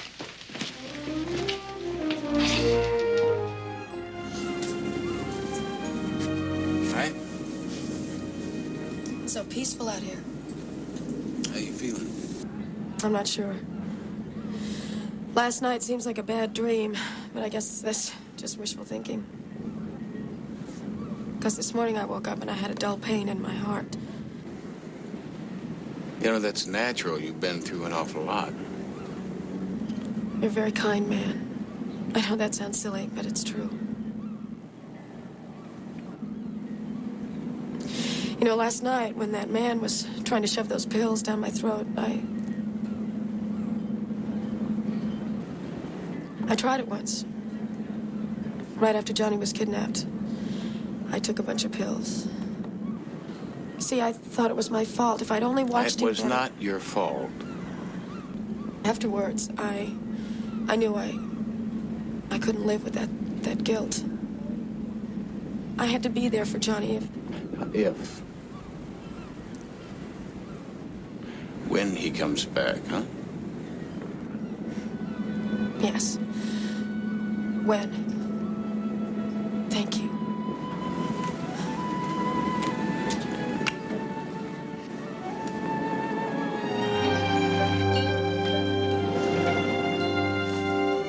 Perfect timing. I just finished going over the hospital records on the Amsterdam baby. He was born August 28th, 1982. Mother and son pronounced healthy and left the hospital 2 days later. Normal development till the age of 11 months. After that, there is no more record. Why? Because they changed pediatricians. It happens all the time. Yeah, but attempted murder doesn't. Now, somebody got very scared when Cassie claimed that the Amsterdam's child was Johnny. If that's true, what happened to the Amsterdam's child? Good question. I'll put baby back to work on it and see what we can dig up. First thing in the morning, I think I'll try going directly to the source. Okay, sweetheart. Let's dry the feet up. Whoa. Mrs. Amsterdam. What do you want? Please, I just want to talk to you for a minute. About what? About mothers? A very special kind of love that they have for their children. I can see that you love your son. Of course I do. Let me tell you a little story about another mother very much like you. Loved her son very much. till her boy was taken away from her. Stolen. Why are you telling me this? Because her boy is about the same age as Mark. Same blonde hair, blue eyes. I don't want to hear about this. You know I'm right. No. I love my son. And that's why you can understand the pain and the anguish she must be going through of having her baby taken away from her. Please, if you feel like talking, just give me a call, all right?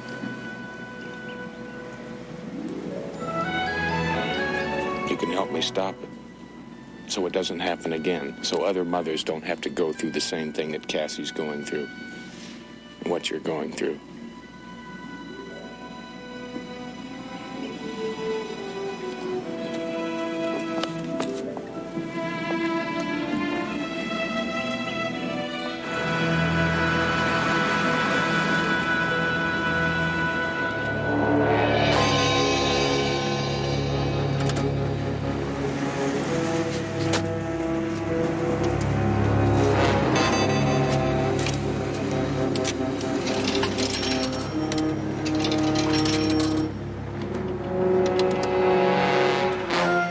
Ice cream, Jennifer?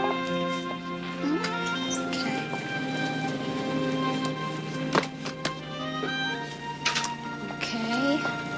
Now let's see what else we need. Oh, yeah, soup.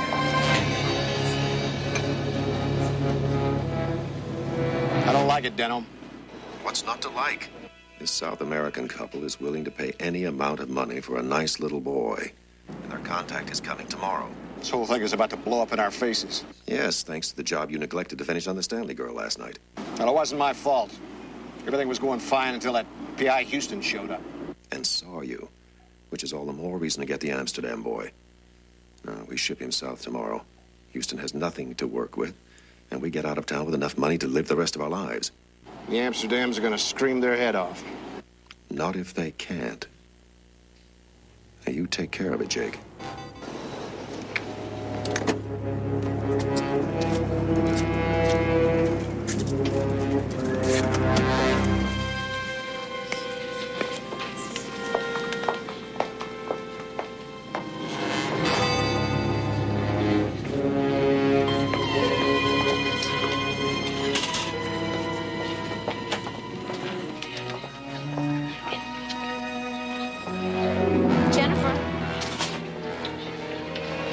Jennifer? Jennifer? Where's my baby?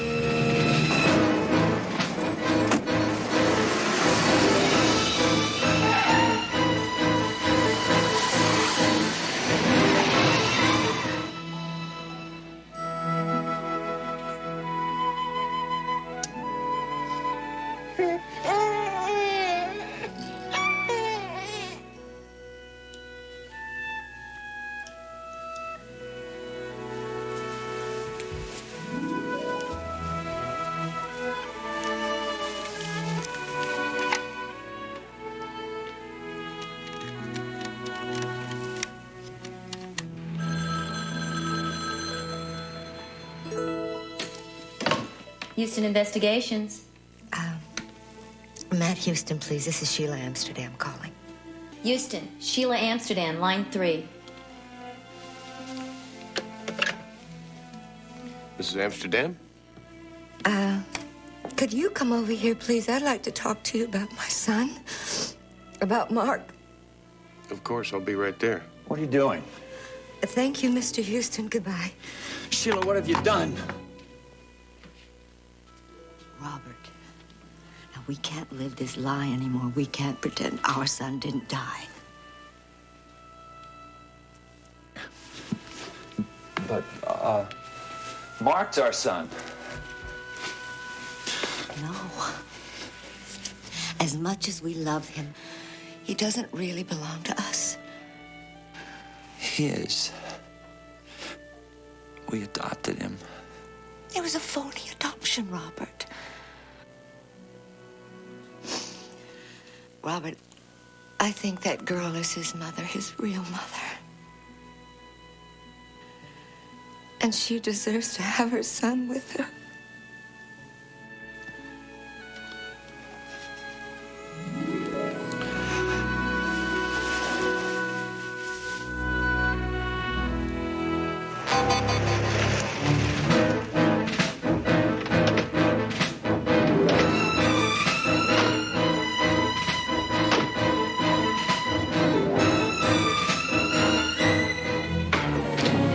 What's going on?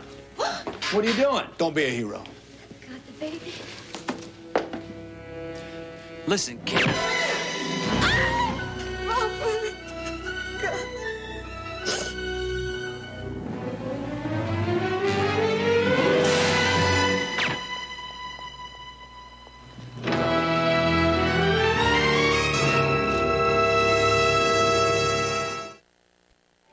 Mrs. Amsterdam is in a coma.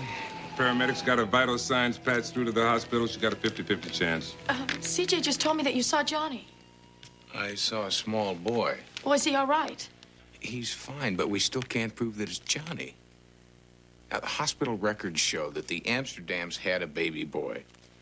They also show that he died of crib death at 11 months. What? It's a copy of the death certificate. I did some checking, Houston, and found that filed under Sheila Amsterdam's maiden name.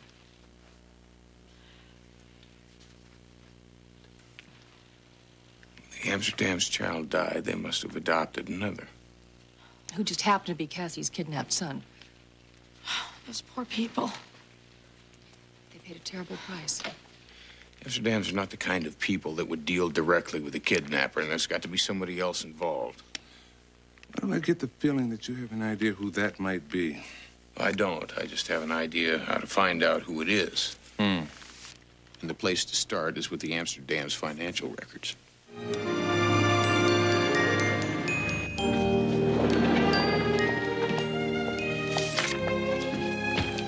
Found it. Found what? Name of Amsterdam CPA. Did you get me out of bed just to tell me that?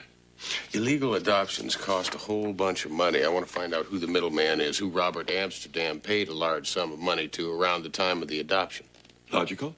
But it seems to me that kind of information would be confidential. Logical. I'll change. Something dark would be appropriate. Logical.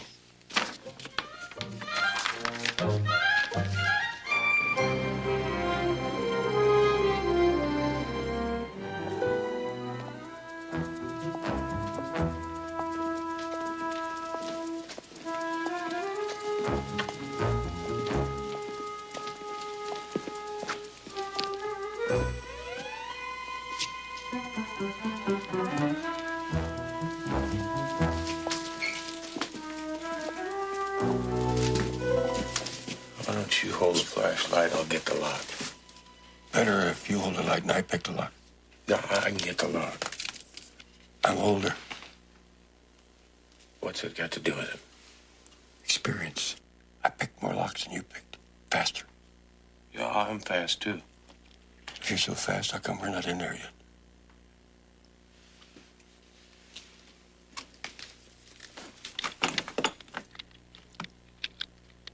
Could have done that.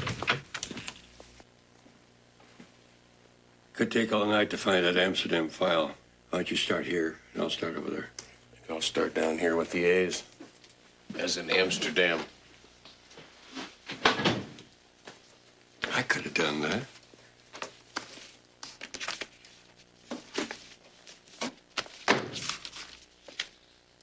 That's the right date. Take a look at the copy of that check. That's a whole bunch of money. Payable to Bradley Denholm, attorney at law.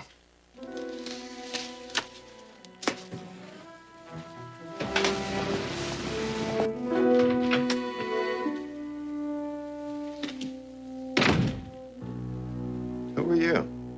Name's Houston. Want to talk to you about adopting a child. I do very few adoption cases. How'd you get in here, anyway? I walked. Your secretary seems to have a fascination with the coffee machine. Now, these few adoptions that you do, tell me something. Where do you get the kids? from poor unwed mothers anxious to find excellent parents for their babies without burdensome paperwork. Black market babies. Is there a point to this? I want a kid, Denholm. Somehow I don't think you qualify as an excellent parent. Somehow I don't think you're qualified to make that decision. Now, I want a kid. This kid.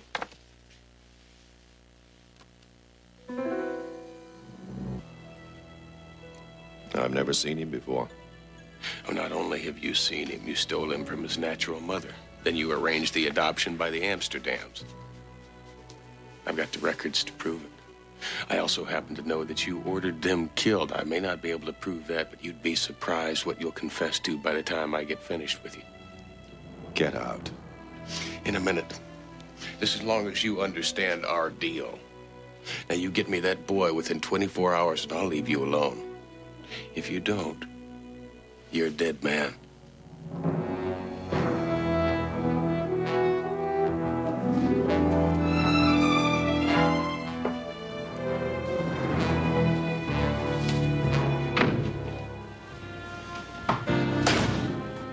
How'd it go? I gave a virtuoso performance. I think you bought every word of it. Are you going to be all right in here? This may take a while. Patience is a wonderful virtue. I spent 3 days in a van half this big in Dubrovnik in '59. Builds character. He had muscle cramps. Well, I'm going to go back to the office. Tonight at my vigil. Sooner or later, Denholm will lead us to Cassie's boy.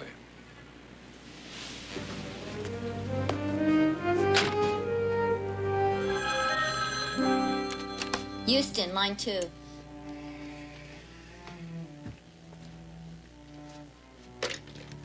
Matt Houston. I've been considering your request in regards to the child. You're a very persuasive man, Mr. Houston. So get to the point. There's a construction site at 34th and Edison. You'll see a trailer.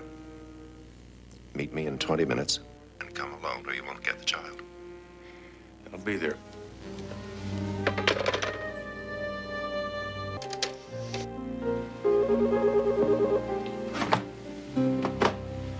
I hope this is good news.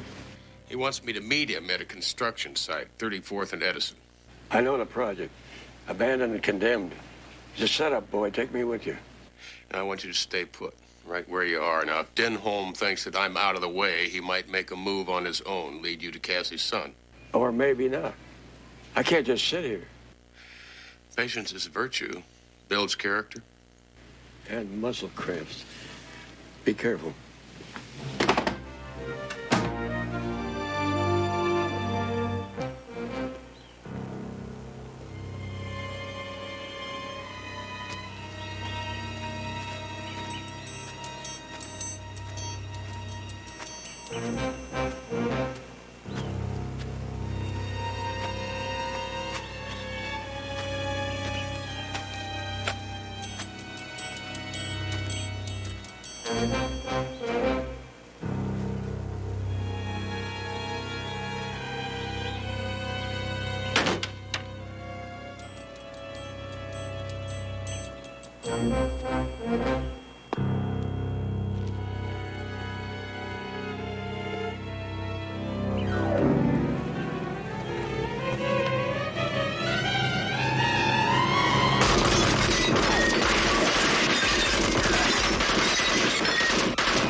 Mr. Denholm, Jake's on the line. Houston's dead. Good. You'll meet me at the house on the canal as soon as you can. Be in Venice in half an hour. Then you can take me with you.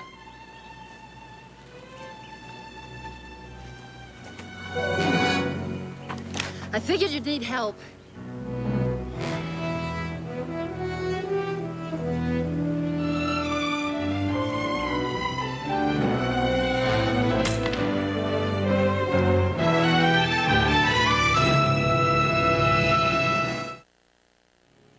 I can handle it from here. Get on back to the house before the kids wake up. I'll take care of him and meet you up there. Pussycat, finally run out of lives.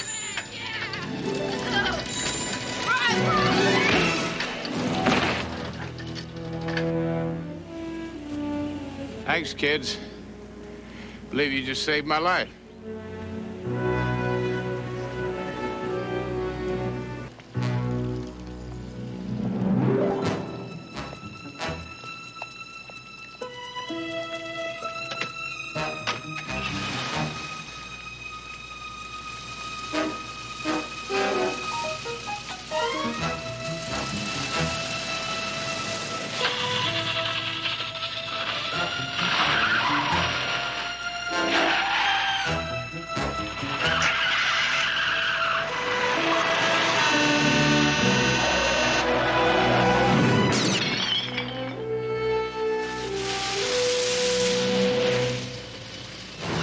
I'm so sorry. I didn't see you. I'll get my car started.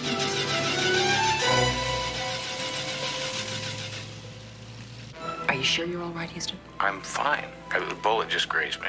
All right. Hold on a second.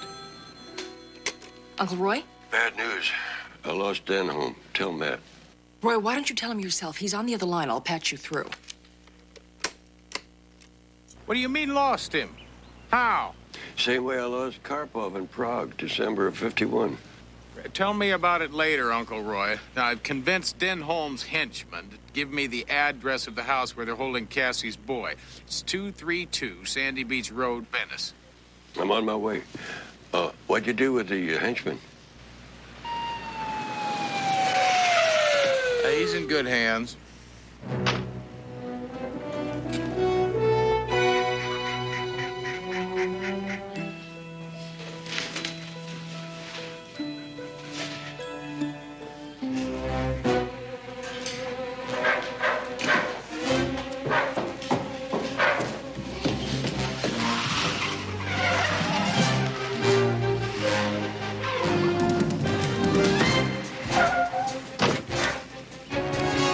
Did you check the house? Reinforcements are on the way.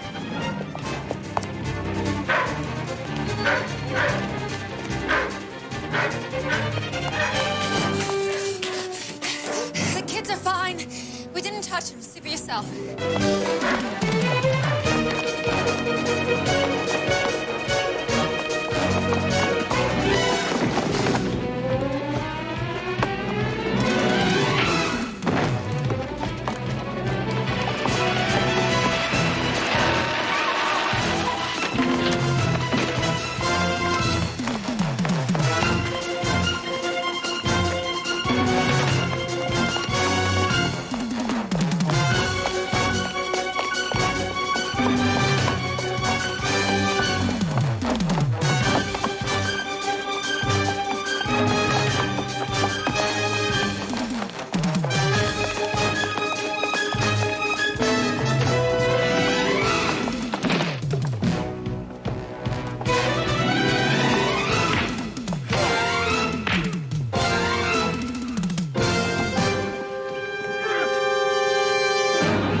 Landing gear up. Over there.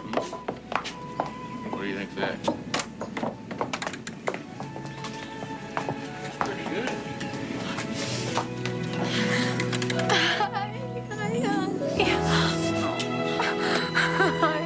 I don't know how I'm ever going to be able to thank you enough or repay you. think you just have.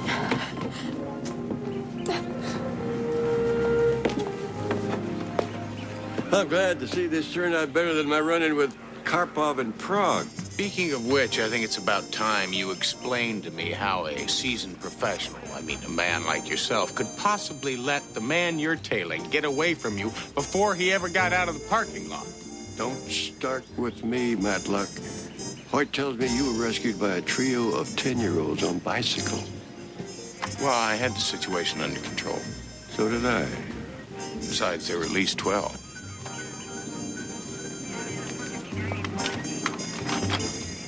You know, we make a hell of a team. I'm glad you think so.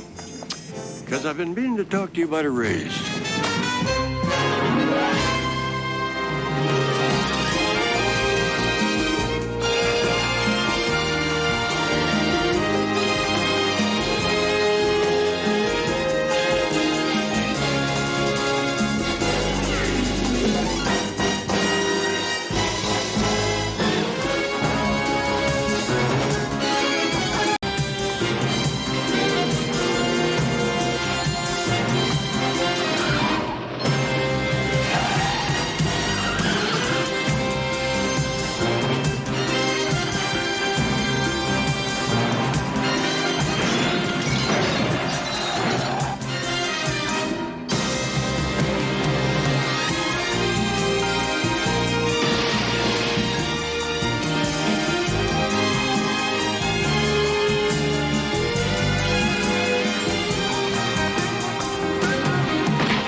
follow him up that hill.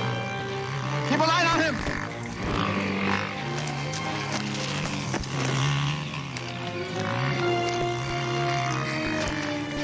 That was not even our man. Hey, you moved in too soon. You didn't listen to a thing that I said, and now he's gone. You said he worked alone. I told you that he worked alone in the past. I also told you that he was unpredictable. Look, I don't have time to argue with you. He's still got the boy. He's gonna give the boy back. He fancies himself a man of his word. I thought he was unpredictable. Look, Houston, we're the FBI, not a bunch of Keystone cops. If you hear about this case on television, come up here from L.A., telling us that a small-time kidnapper is some nightmare man who kidnapped and terrorized you when you were a little boy in Texas some 20 years ago. It's him. Drayton, there's blood. We must have wounded him.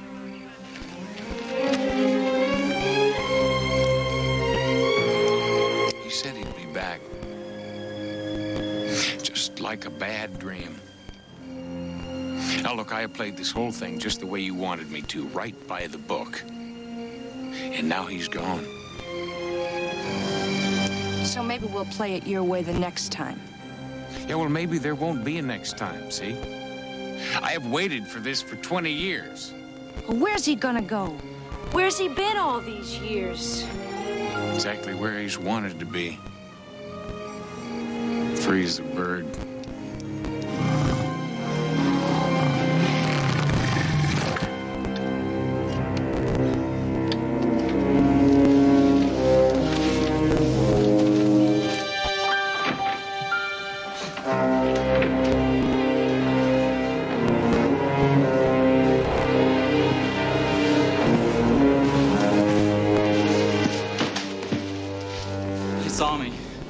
Tried to catch me, but I got away.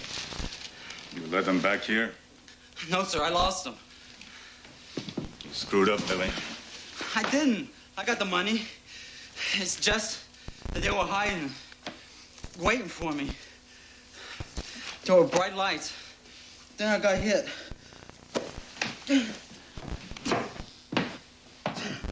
You hurt bad? You'll be all right. It's just a flesh wound. We'll be leaving now. What about him up there? Don't worry about him. He won't be doing any talking. Believe you me.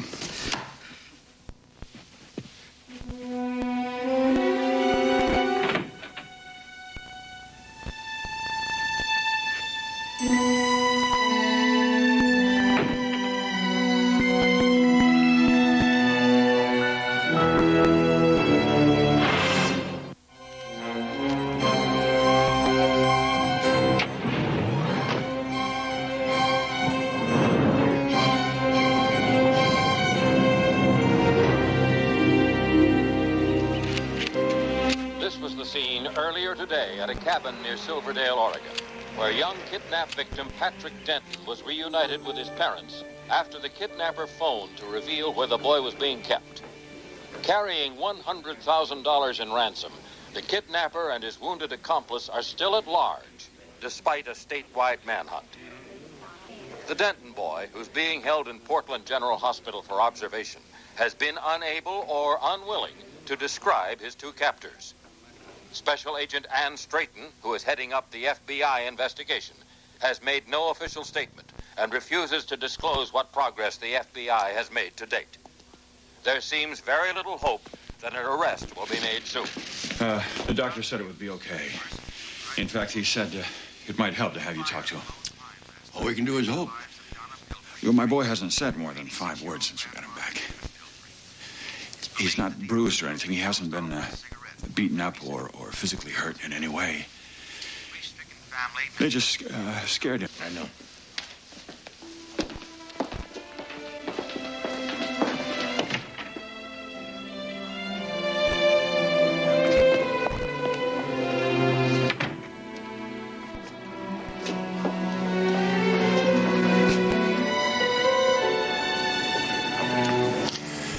Man who kidnapped me locked me in a closet.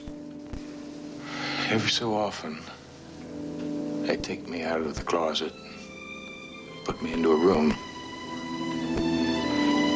terrorize me with a gun full of blanks. Each time, he said he was going to kill me. My God. When they finally found me, I couldn't look at anybody in the eye. I couldn't talk to him. I couldn't tell him what had happened to me.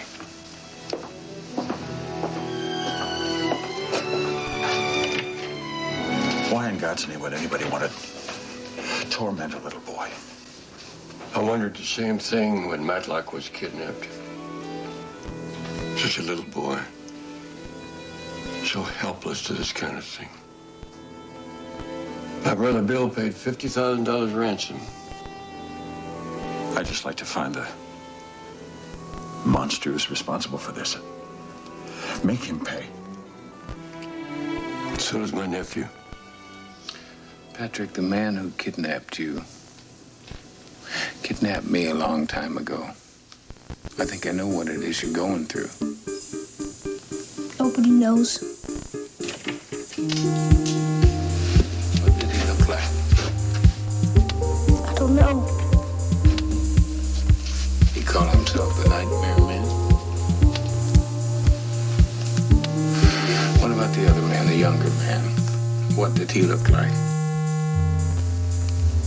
Did they say where they might go? I mean, did they call each other by names? Patrick, I want to catch him. I want to catch him so he'll never do this to anyone again. I've got to have your help. I can't. He told me. I know. He told you that if you said anything, he would come back. Well, he won't. You're safe now. I'm not. Patrick. I'm gonna catch him, Patrick. I need your help. You're the only one that can help me. I can't. I can't.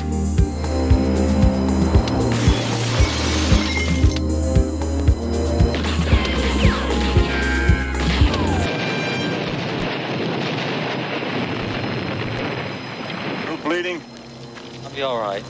Bleed much more, you'll be dead. Come on. Let's go.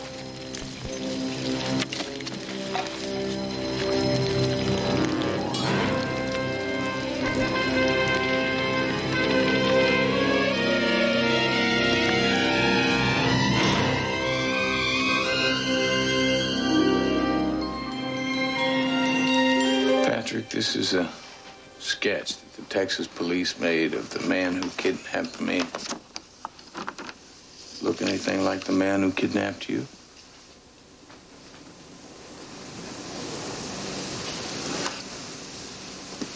I'm sorry, Mr. Houston. No need to apologize. He's too scared to talk.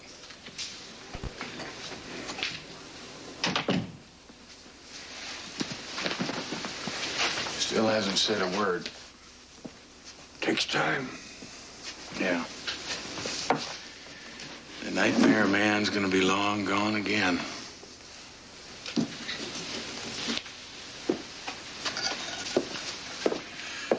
Mr. Houston, I want you to know how much I appreciate you coming up here to Portland and at least trying. I haven't given up yet, friend. It hurts you to remember, doesn't it? My nephew knows.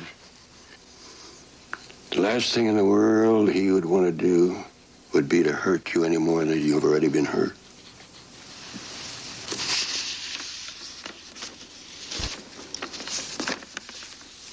Matlock had to think about this Nightmare Man all his life because nobody ever caught him. That's one of the reasons he wanted to become a private detective. Why he cares for things that some people don't give a second thought to. Like you. About what you have to live with.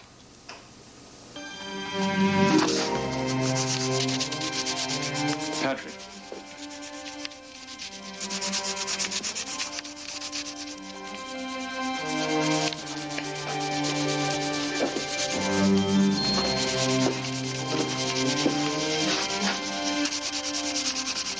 He's drawing a beard.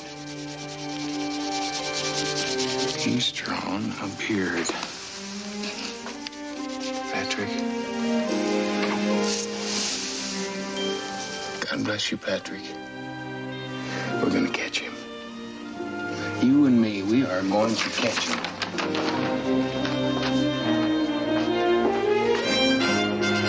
At least now we know what we're looking for. I got these in statewide distribution. The accomplice will be needing medical attention. With luck, maybe a doctor, a hospital. Whoa. Sheriff's been looking all over for you guys. Highway patrol report. Somebody shot a salesman on 85 and stole his car. The guy's lucky he's still alive. Bearded gunman, the bleeding accomplice. Highway 85, that's about 100 miles east of here. Open country. They're looking for a town. Yeah, Marysville. It's small, isolated, and it's got a 24-hour emergency.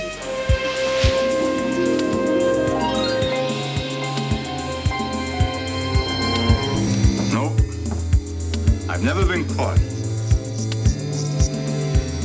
Just a little bit too crafty.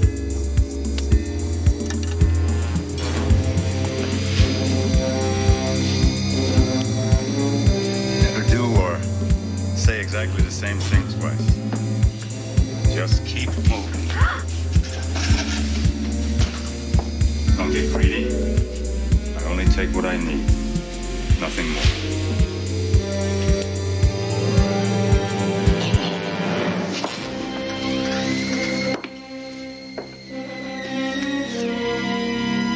He looks dead. The anesthetic will wear off in an hour.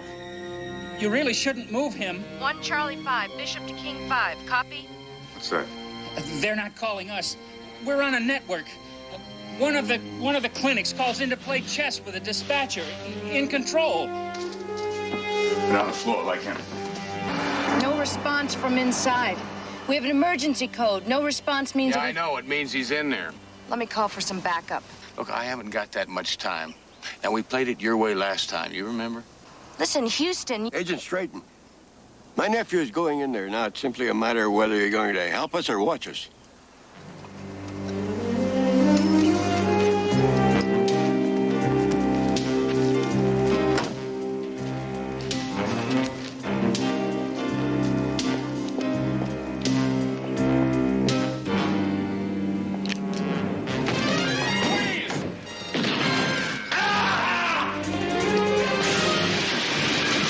Stay with the kid.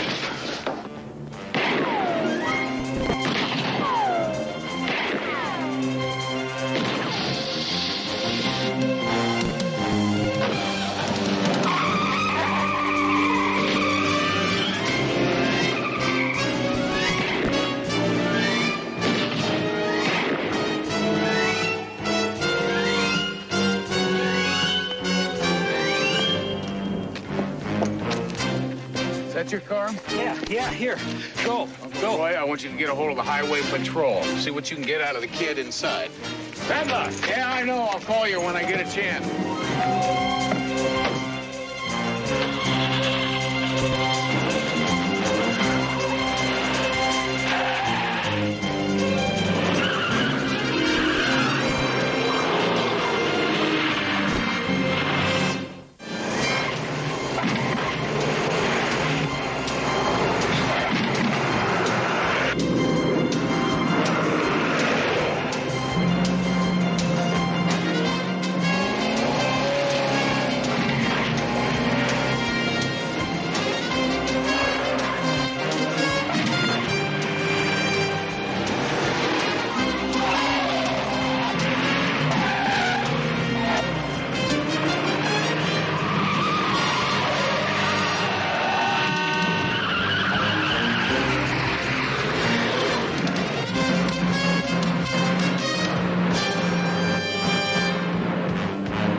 dinner's over. Who are you? Former victim. Name's Houston. You remember me?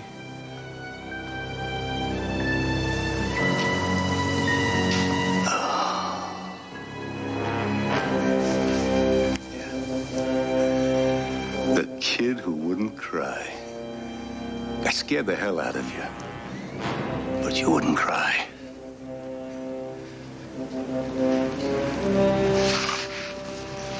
Go ahead. Go ahead. Go ahead! I wouldn't if I were you. My name is Matt Houston. I'm a private investigator. My wallet is in my left-hand pocket. This man's wanted by the FBI. He's crazy! He forced me in here. He was going to rob me and kill me. He's lying! Don't move! Lose the gun! The man is wanted for kidnapping. Look, just check, please. We'll settle this outside. Lose the gun!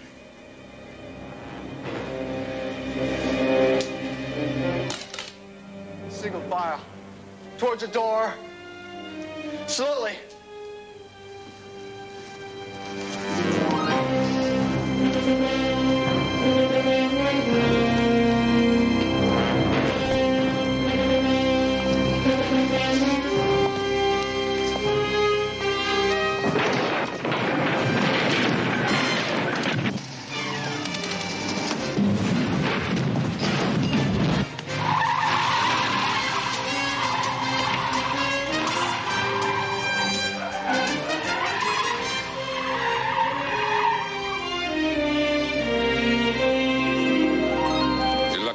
Sergeant up there. The way you were carrying on, they were ready to lock you up and throw the key away. First, a rookie cop lets him escape. Then I lose a whole day traveling back from Portland. Hoyt, I had him, and they let him get away. It was an honest mistake, Houston. An honest mistake? So what if he kills somebody else? What if he kidnaps another child? It's gonna still be an honest mistake? Listen, buddy, I am on your side. We're all on your side. Well, just the same, I mean, the kind of help I've been getting here lately, I'd just soon be on my own. Hey! You can lose the martyr routine, my friend, because it just doesn't work. It doesn't work with me, it doesn't work with Roy, or any of the people who are trying to help you. Houston, we know what you went through. No, you don't. No, you don't. You have got no idea what it is I went through, or you would know why it is so important that I do not let this man get away this time. Houston, your nightmare man's accomplice is here in L.A. The FBI flew him in yesterday.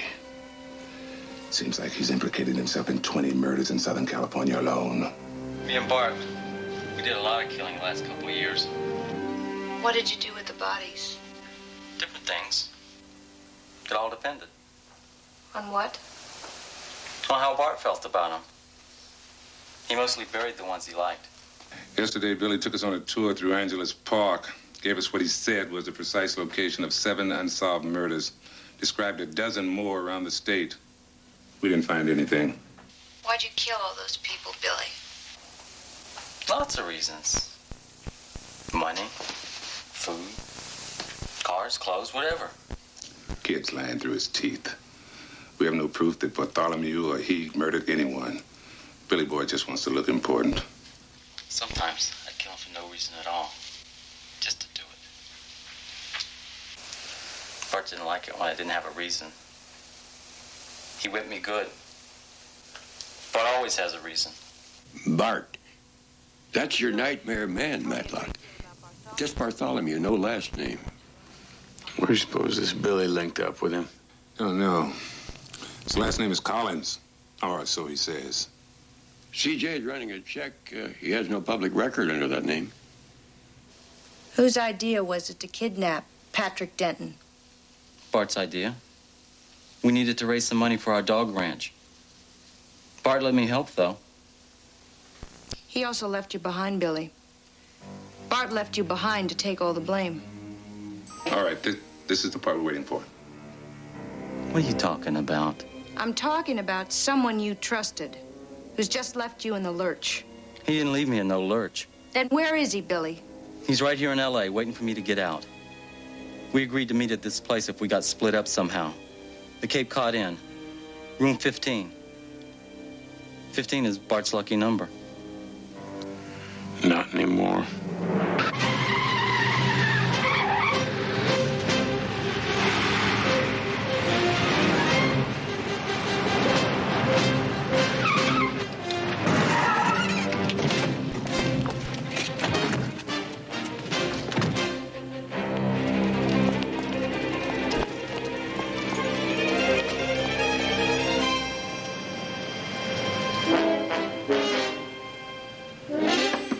Police, open up!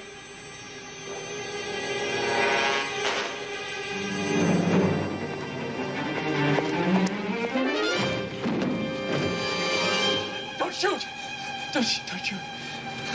Don't shoot!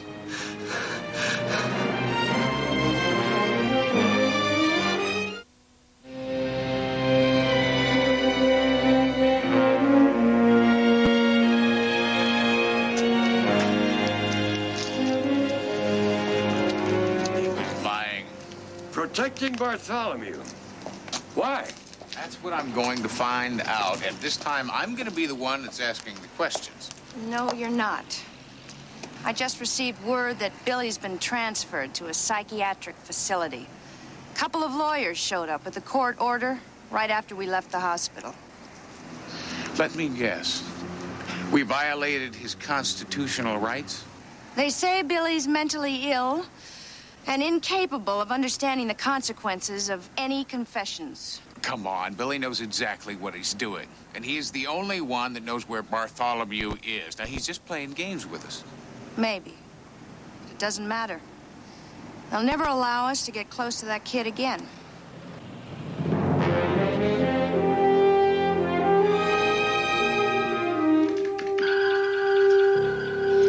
Billy Collins' real name is William Arthur Nelson, Jr. He was last seen 11 years ago, just before he was kidnapped.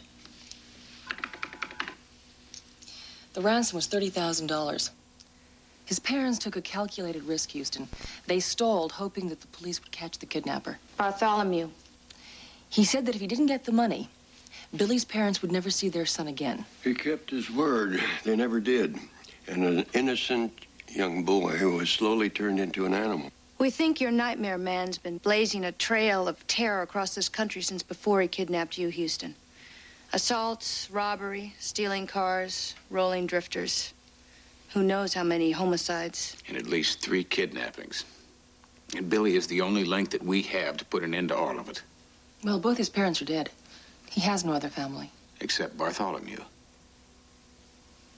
Now, do we know what psychiatric facility they're holding Billy in? Meadow Oaks, a respectable facility, so I hear. Look, Houston, I mean, even if you could get in to see him, Billy's not going to tell you where Bartholomew is. He worships a man. He may not tell me where he is, but he could possibly lead me to him. You try to break that kid out of Meadow Oaks, you'll have every FBI agency in the country on your tail.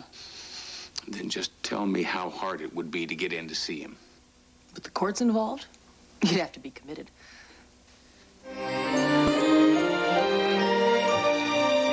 No, no, no, no. All right. Hold it. I promise. I'll go quietly. I promise. All right. Come on. Thank you. So I lied. Will you tell me where the men's bathroom is? New patient? Yeah. No. Houston, Matlock, manic depressive. Dr. Becker admitted him. Nurse. Better take him to the siesta wing. Sweet dreams. They drug everything around here.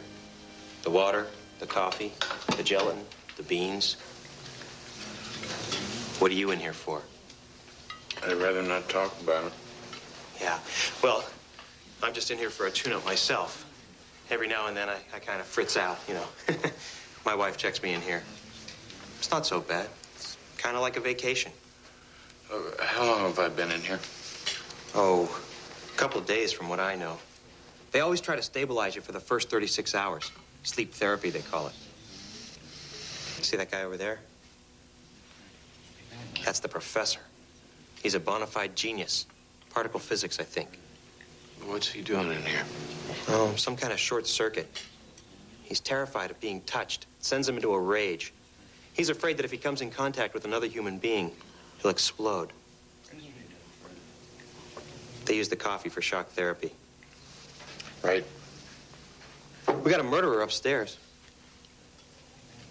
A new patient? He came in just before you. They're treating him like some kind of celebrity. I mean, he's got Ward C all to himself. What do you have to do to get into this Ward C? From here? Well, you have to be sick or hurt.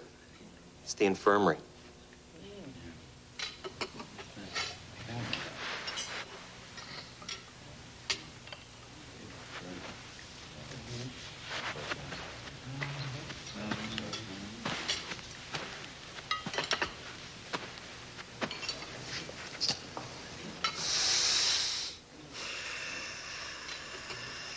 So, how's it going, Professor?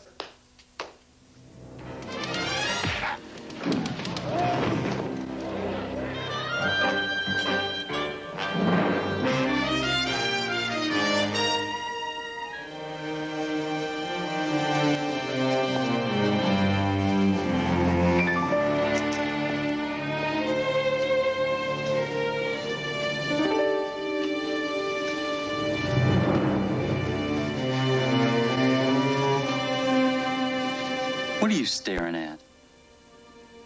Get out of my face.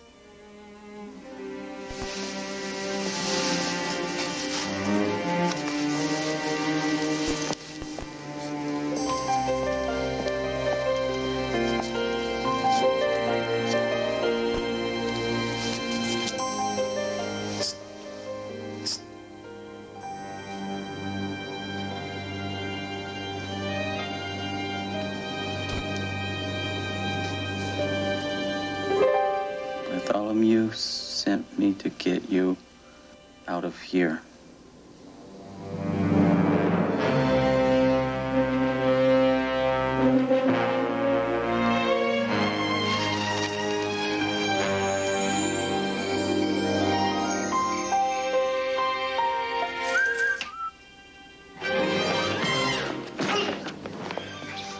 Make one sound and I'm gonna break your neck.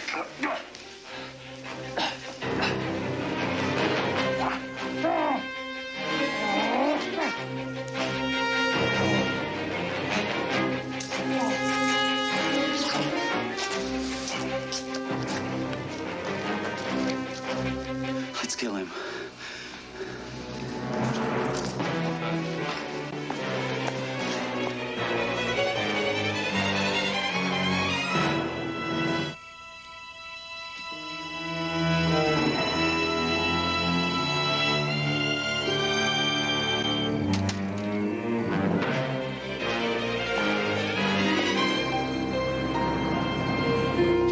I want every available man out there looking for him. Sir, one of them is on our side. Wrong.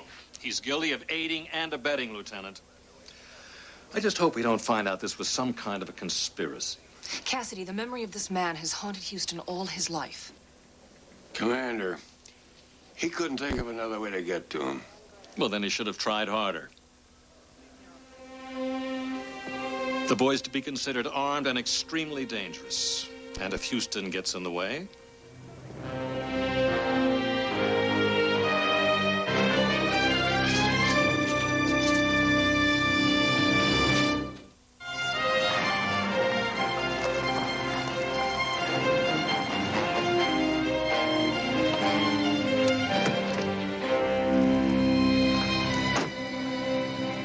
Thank you.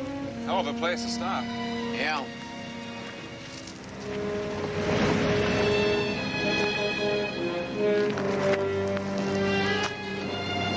Bart would have killed him and took the car. Yeah, well, I'm not Bart. But you gotta be careful. They're looking for us. I'm important. I'm probably on the 10 most wanted list. Right. Look, how much further we got to go? We're close. Come on. Think Bart would be surprised to see us so soon? Oh, I bet you he will.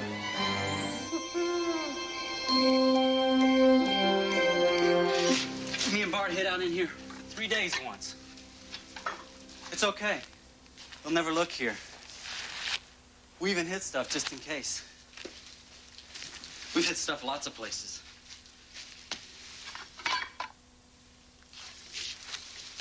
Hey, that's mine.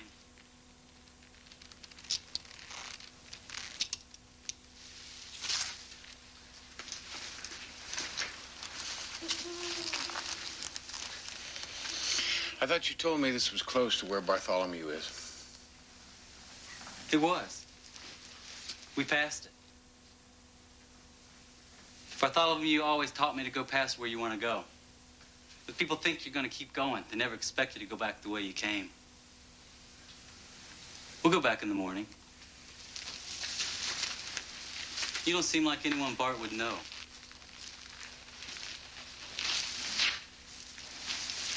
Well, I'll tell you.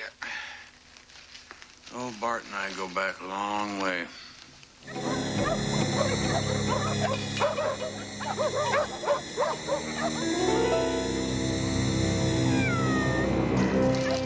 This is it.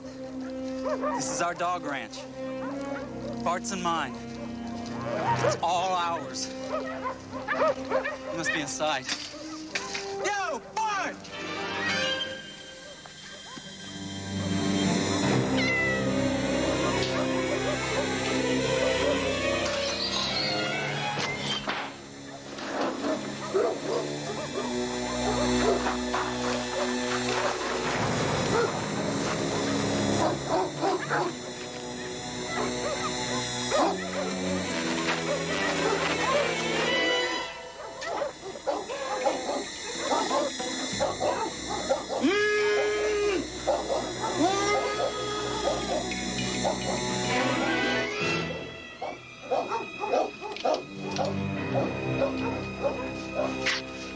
He said he knew you, that you sent him to fetch me.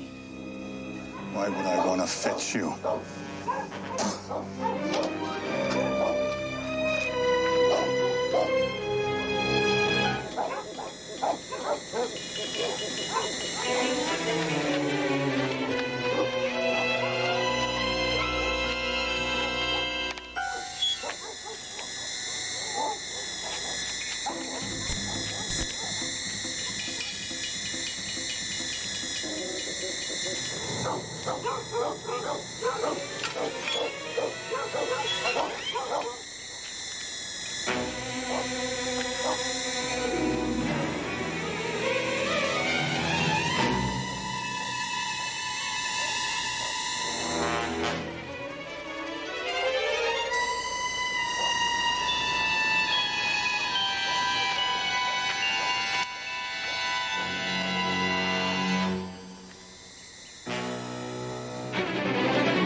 Now, lose the gun. Real slow. That's it. Come on now.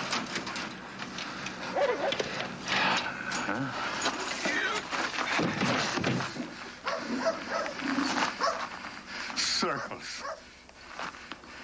This is how I started, too. With a revenge killing. And then it got easier and easier. With the jawbone of an ass, I've slain 1,000 men. Now you just terrorize little boys. Like you.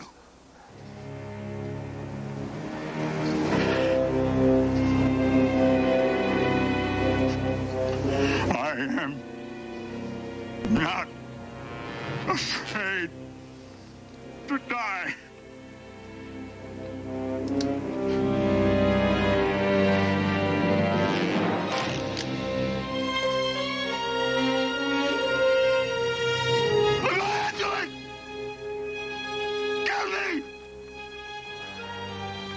I created you in my own image.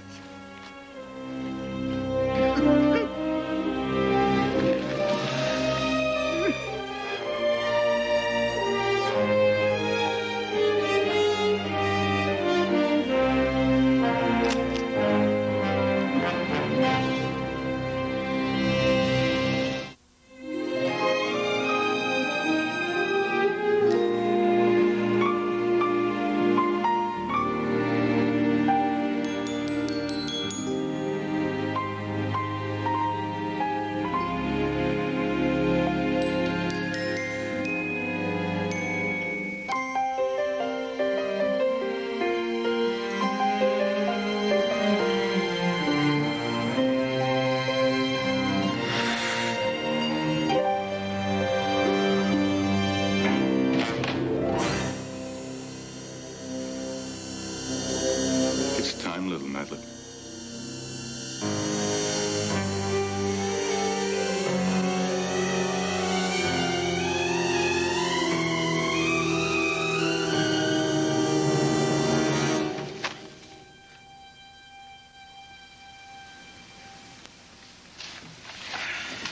I hope we didn't startle you. I just wanted to say thanks.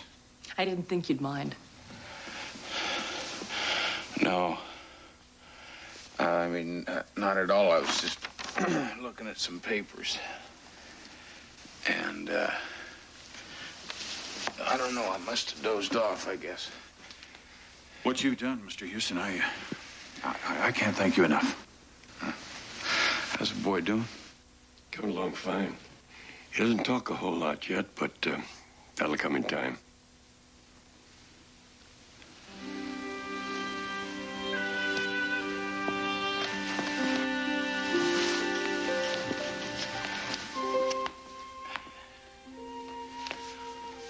Hey, buddy.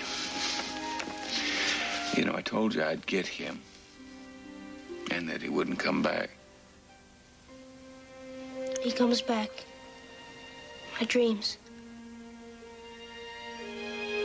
I know. But he won't always come back.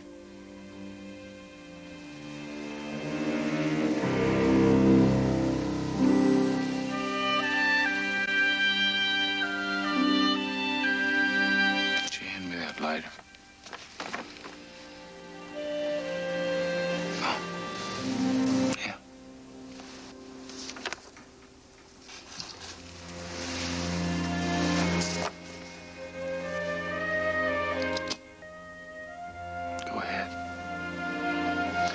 I was thinking about doing the same thing myself.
get me up there?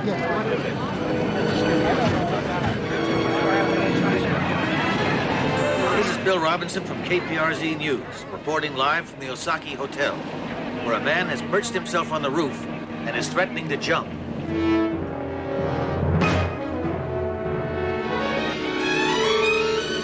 Uncle Roy, you've only rearranged this 5 times. Yeah, I know. I guess I'm a little nervous. Well, don't be. It's going to be perfect. You know, every year since Will was reported missing in action in Vietnam, his mother used to bake a cake on his birthday. And then Flo and I would have dinner alone, and we'd bring out the cake and light the candles and make a wish. The wish I'm making right now is that Flo could be here with us. Cake's here. As I remember, Will was always a sucker for frosting. When he was a little kid. Yeah, well, one thing you never lose is a sweet tooth. All I know is I can't wait to see the look on my boy's face when he sees all this. Houston, phone. This one.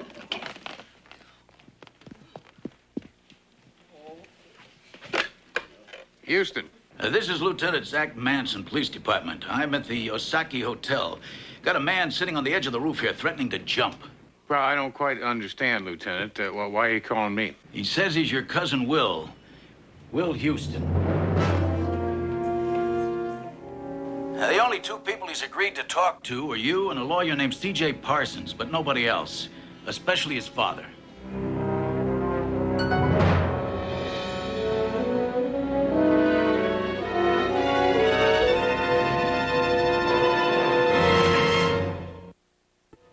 Is that your cousin out there, Mr. Houston? I can't believe it. Sure knew what he was doing when he picked this building. What do you mean? Hook and Ladder has a 8-story reach. Anything above 4 floors, you can forget about catching him in a net. Right now, we're standing on floor 37. So what you are telling me is that the only way my cousin's going to get down off this roof is if we talk him down. Or he jumps.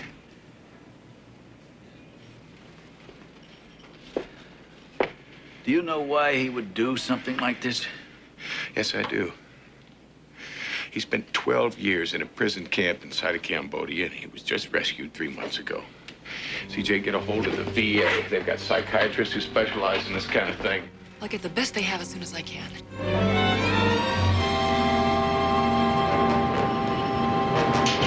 How's it going, cuz?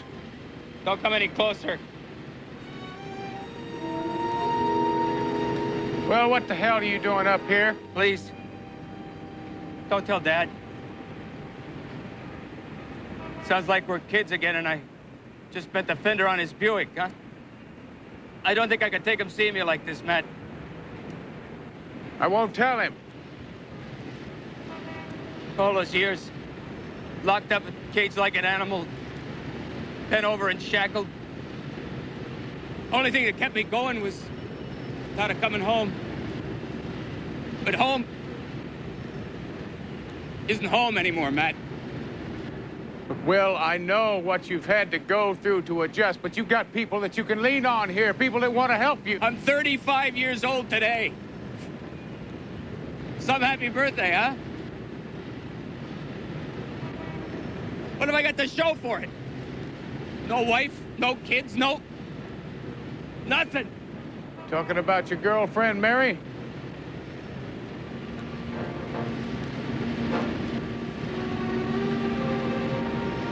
She went away.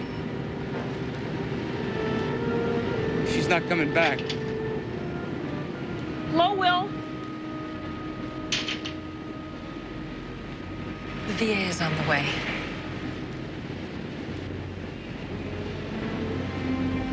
Look, Will, jumping off this building is not going to bring Mary back. No. But it'll put an end to my hoping that she will.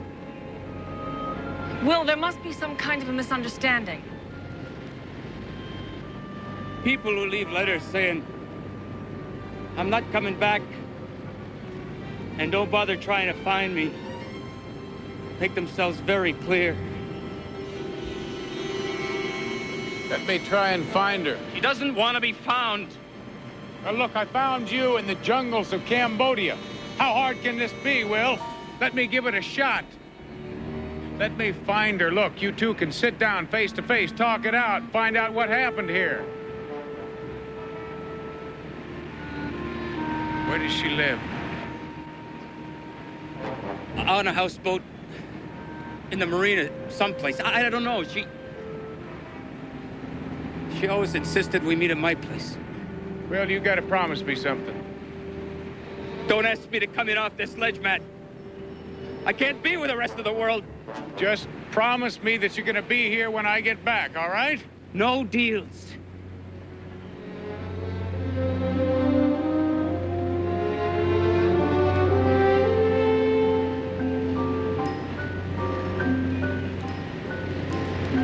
I want you to stay put.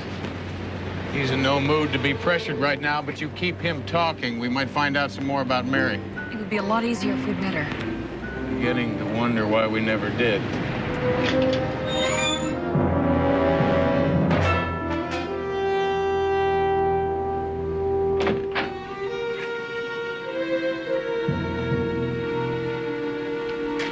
Uncle Roy, how'd you find out? When you and CJ hightailed it out of the party, it didn't take a brain surgeon to figure out something was wrong. My son is getting ready to jump off the roof, and they won't let me talk to him. No, sir, you can't go down there. You can't talk to him right now. Will is all mixed up inside and hurting. I'm hurting too, and I'm going to talk to my boy. No, you are not. Don't you understand? He doesn't want you to see him like this. I mean, you go out there right now, and he may jump. How many more payments do I have to make on my son, Matlock, before I get him back? I don't know. Just listen to me.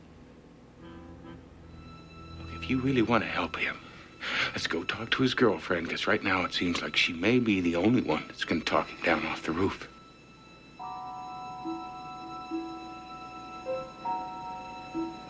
Where do we start? By trying to find her. Come on. Hey, Chris, it's Houston. Now, I need an address. Trace this number, 555-7566.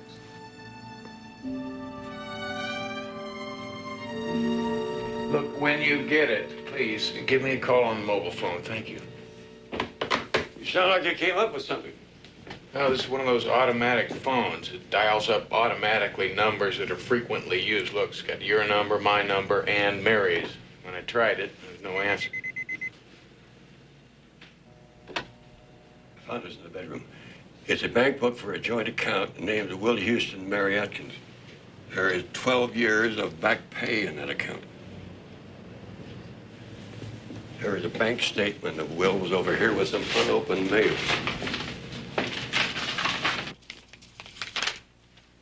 Mary Atkins closed out the account? She conned Will out of every last cent.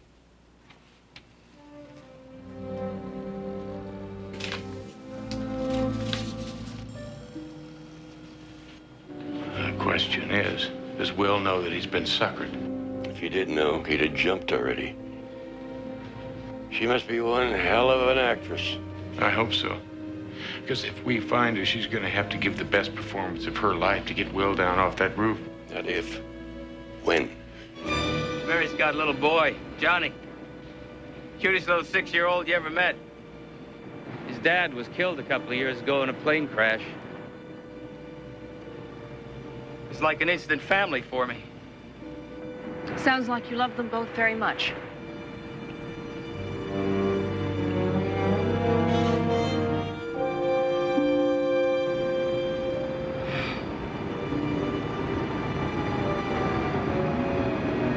Mary and her little boy were my world, CJ. You're part of our world, Will. That's why you have to hold on. For Houston and me, as well as Mary and her little boy. But especially for Roy.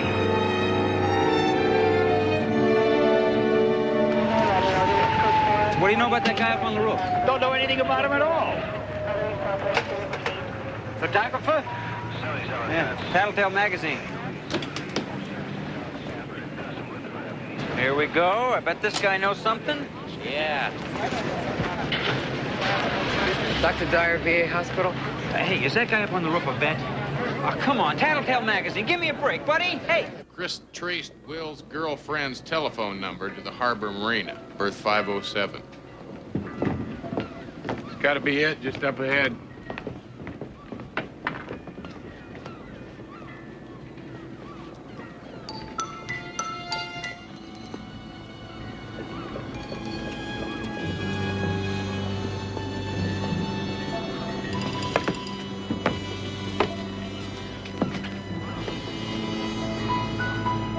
You boys shouldn't have gone in there. That boat's off limits. According to whom? According to me. And my friends, Gramps. Now, why don't you and Pretty Boy explain what the hell you're doing? Well, why don't you first tell me who he or she is that's so scared it needs a goofy-looking bunch like you to protect them? Boy, you could have been a little more diplomatic.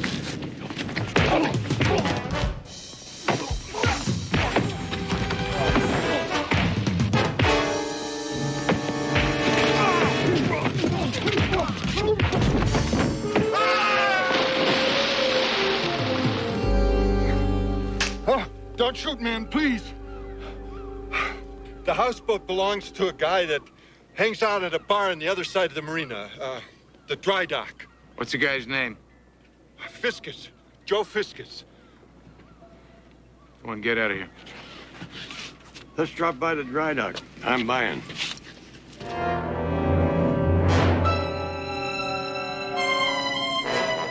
Houston, get back here as fast as you can. He's been drinking and he's talking about jumping again. And I think he might do it. Dr. Dyer from the VA thinks that you're the only one who can stop him. Hurry, Houston.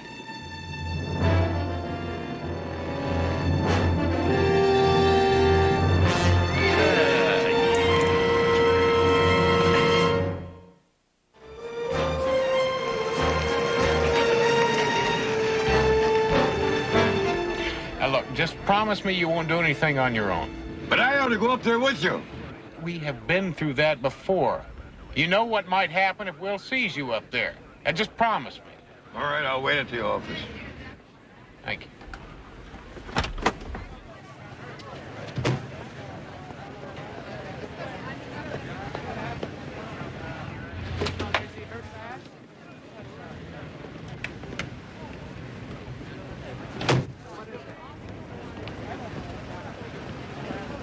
We're going to the marina.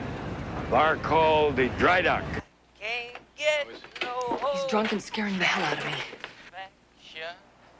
I can't get no satisfaction. Let me try and talk to him. Can't get no satisfaction. Will!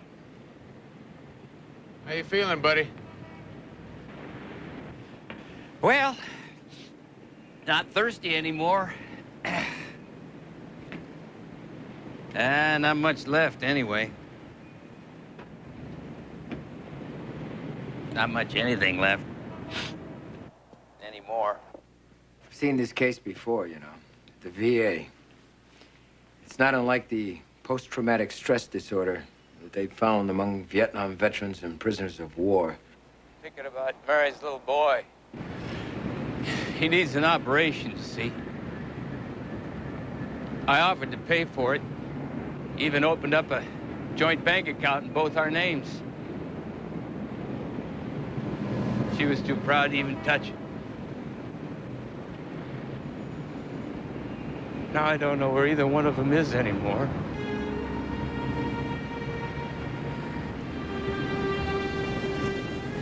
It's getting cold up here. Take my jacket, Will. No, really. Take it. Please. Here.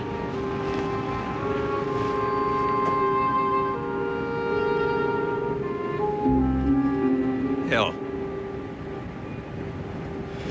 Maybe it's better if I do jump. Well, don't say that. What's the boy gonna do if you jump? He's already lost one father. Oh, his mother will find somebody else. She probably already has. Nobody better than you, Will. Matt, would you stay with me? Just for a little while? As long as you want.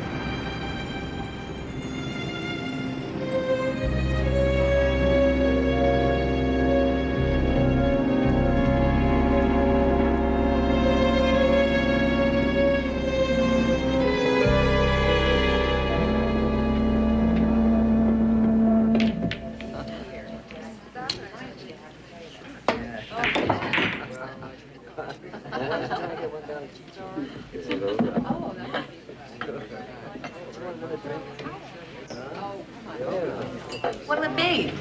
Information. I'm looking for Joe Fiscus. Hey, Fiscus, someone's looking for you. She cute? It's about my boy, Will Houston.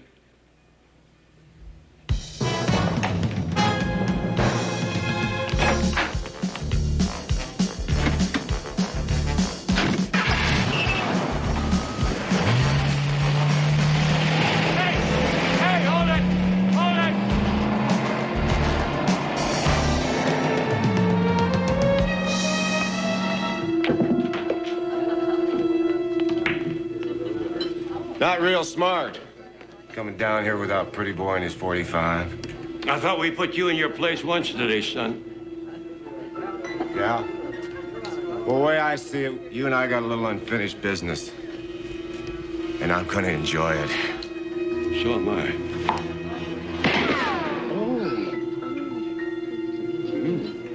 Next time I'll aim a little higher.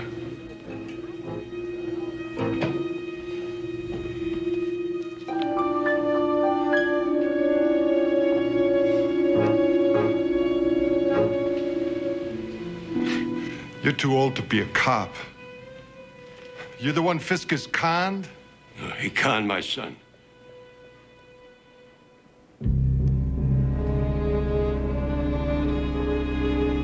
The non-vet on the roof? I've been watching him.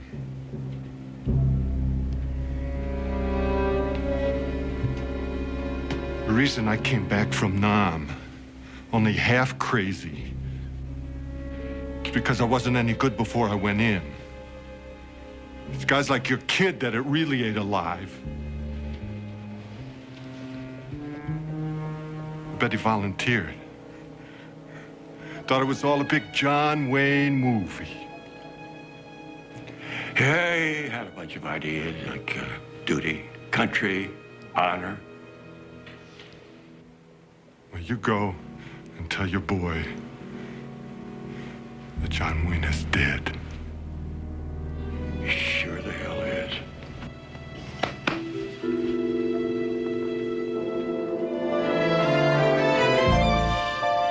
You remember that summer that we spent out in Colorado? Had all the fresh air we could breathe, all the fresh fish we could eat. Yeah. That's why I bought the place up at Big Bear when I got back. 12 years in the cage. Makes you yearn for the wide open spaces. At least you don't have to worry about your daddy catching us smoking cigarettes behind the garage anymore. Remember, I got the lecture of my life. Yeah. I got the licking.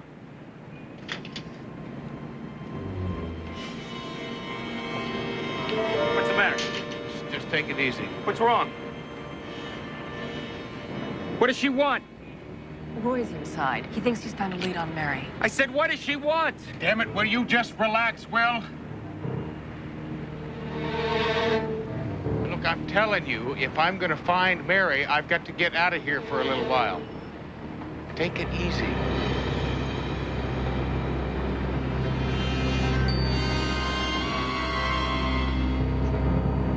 CJ's gonna stay with you.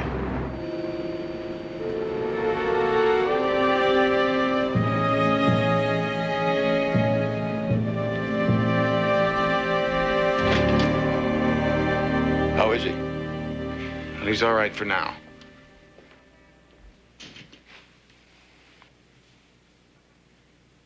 He's gonna be all right. I got the license plate on that fella that hired us 5 guys down at the dock. Chris is checking it out. How'd you get his number? I went to that bar. Well, you promised me that you'd stay put. I know, but I have my fingers crossed. We're here on the 21st floor of the hotel, and looking out at the opposite tower, we can see the man still poised on the ledge. My question, and the question on the minds of everyone who's been watching this human tragedy, is why? What causes a man to climb the heights of a modern skyscraper and contemplate jumping off? Hey, I told you not to watch this stuff. The guy's a loser. This is depressing. You can't do anything about it now anyway. No. I'm just the one who strung him along and ripped him off. Why don't you get Johnny's stuff packed and we get out of here?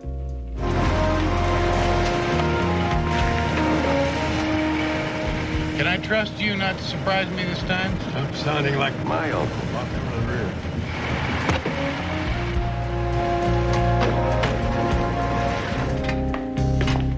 Okay, that's it. If you get Johnny set up front, we're on the road.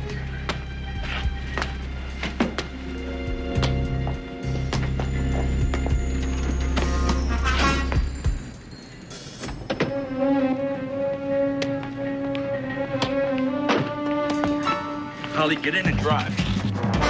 Hey! Come on, move! Move!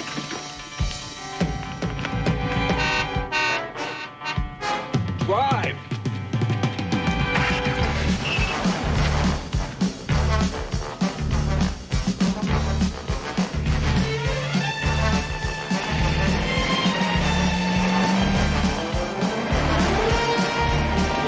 Look out! Go! Go! Don't worry about them. I'll get them after I get you to a hospital. Easy.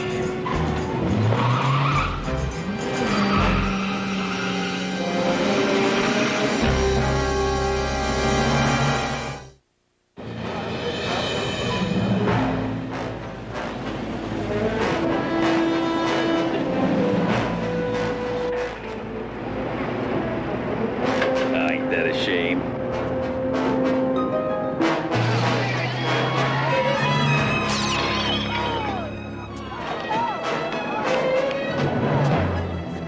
Hey, sportsman! Huh? How you doing? Yeah, faster.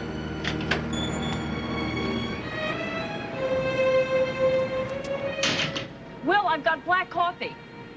Have some. I got something better.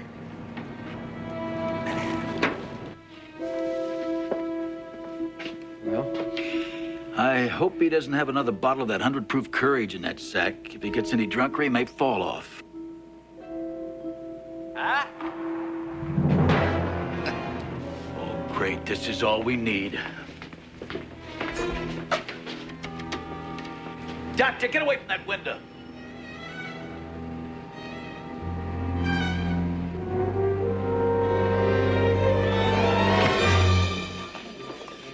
Dr. Smith, call your office. Your uncle is a lucky man, Mr. Houston. I know. The man who shot him hadn't been using birdshot. There wouldn't be a leg left of men. All the same, I have ordered him to stay here overnight. Thank you, Doctor. I hope that was good news about Roy. That was. Any word on the man who shot him? I've already issued out an APB on him, Joseph Fiscus. Con artist from way back. Always works with women. Uses her to bait hooks. I know the type. Usually need money for a noble cause, like an operation or something. Current accomplice is a Holly Talbot, age 26. Been in and out of trouble since she was 14. She and Fiscus been together now for a year. Mr. Houston, Yes. there's a call for you from a C.J. Parsons. Man has Houston, Chris told me where to find you. How is Uncle Roy? Oh, very lucky. How's his son? It's not good, Houston. He's got a gun. What? Apparently, the police are going to try to rush him. Right away. CJ, they can't do that. If they rush him, he's as good as dead. Stall him, do anything. I'll get there as fast as I can. A startling new development. We've just been told that the man on the ledge of the 37th floor has a gun. Whether he plans to use the gun on himself or others is not known at this time, but the police department has been forced to reevaluate their strategy. The consensus is that they are planning some bold action to bring this two-day-old drama to an end. I repeat, this just in, the man on the ledge of the Osaki Hotel has a gun. And apparently the police department is planning some kind of bold action to close this drama. Good. I was getting tired of listening to that.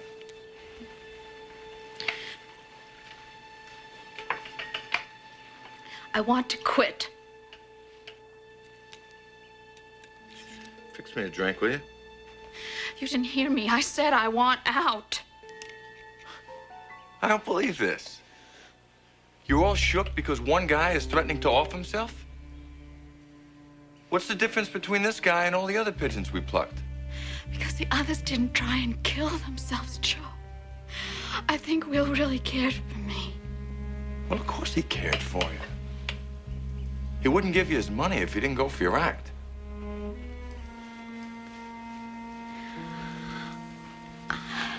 I'm not so sure it was an act. Will was different from all the others.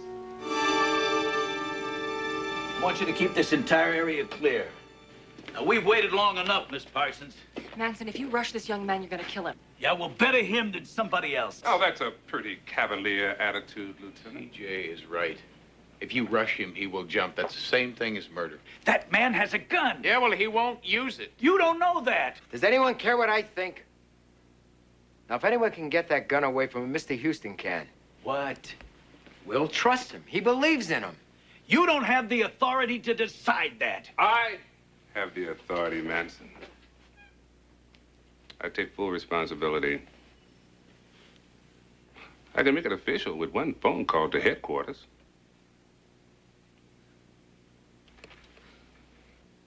It's your career.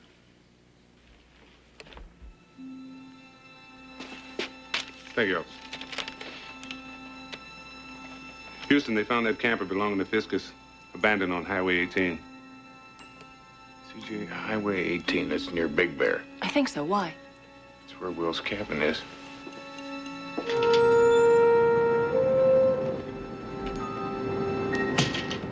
It's a nice gun. Not really. Want to give it to me? No? Did you find her? Maybe. Mary knows where your place up at Big Bear is, doesn't she? I used to take her and Johnny up there almost every weekend. Think that's where she is? Well, I need more time to try and find her and bring her back here. What are you waiting for? The gun, Will.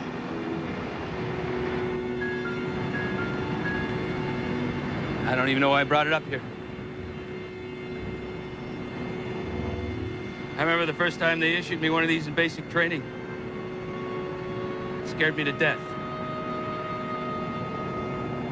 Funny how you get used to things.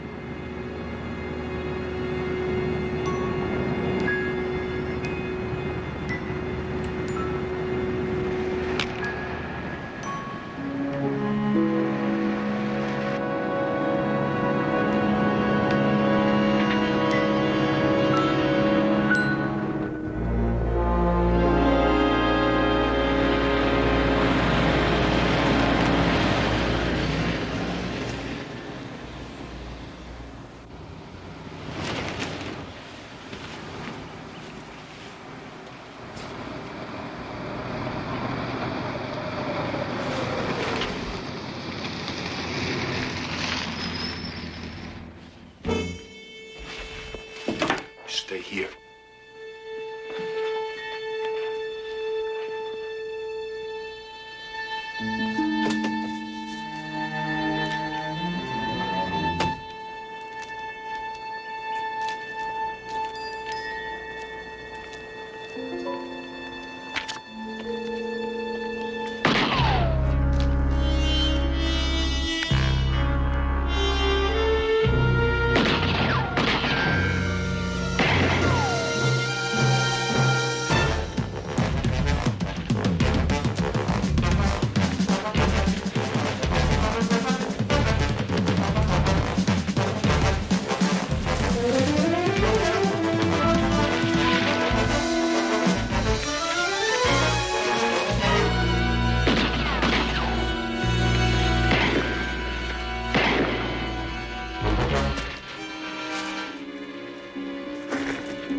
What do you want?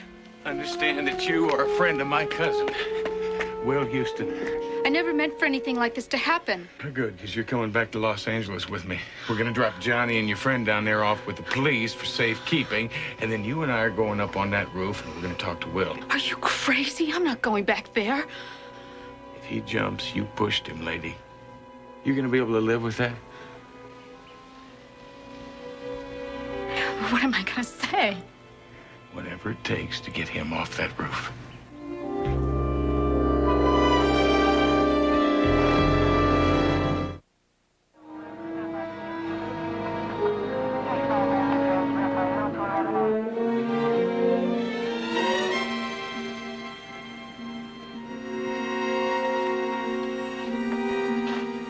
I thought the doctor told you to stay in bed.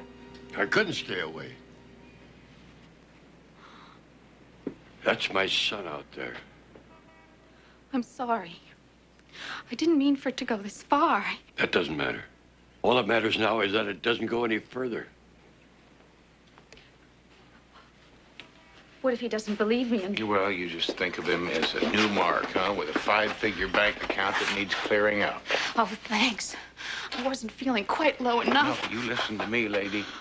I grew up with Will. I've known him all my life, and I love him very much. I don't know if that word means anything to you or not, but I sure hope it does. Because you're it. Whether he lives or dies depends solely on what you do and say out there on that roof. Now, let's go.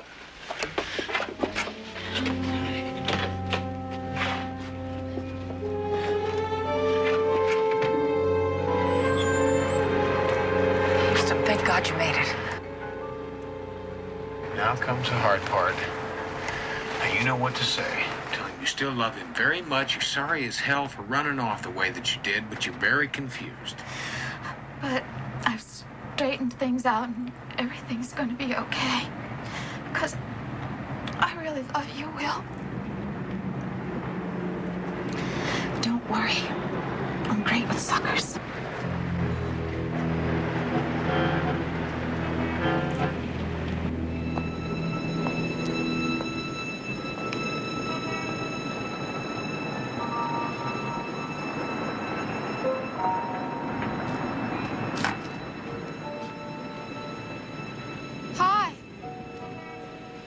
Hi.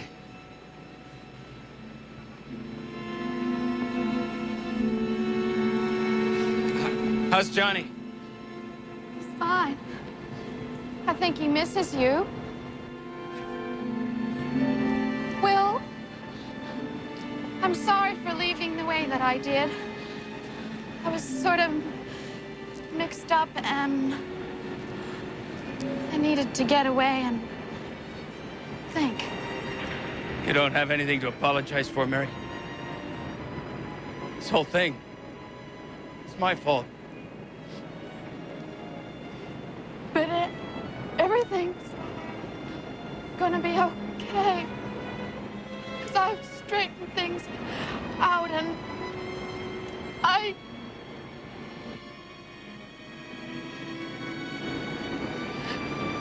Why do you have to keep looking at me like that? Because I love you?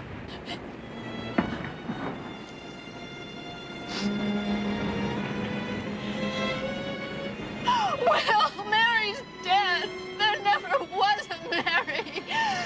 My name is Holly. I make my living out of cheating guys like you out of their money.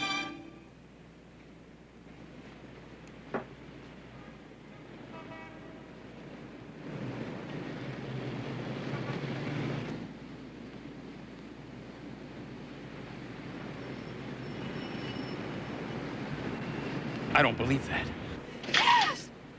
What's it gonna take? A ton of bricks falling on your head? Will, it's the truth! Matt! Is it? Yes, it is. Never was a Mary, Will. You mean there was never anything happening between us?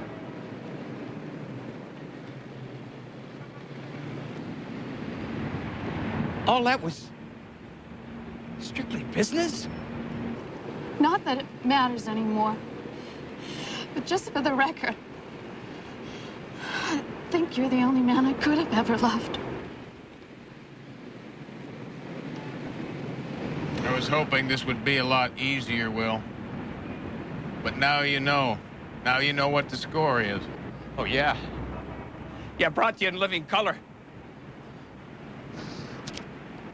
Just a scam. No! Not a scam. Dad. They told me if I came up here, you'd jump. If you do, I'm coming right after you. Dad. I let you down. Never in a million years. Let's go home, son. Dad, I... Please, Will. Let's give it a chance, huh? Give us a chance. It's gonna be pretty damn lonely around here if you and your dad jump.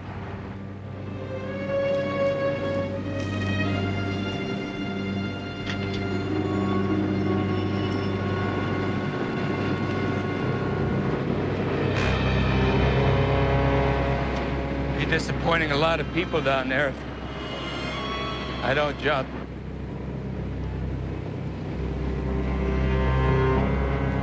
Please, Will.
Not as good as a jump, but the reunion angle will at least make page 3.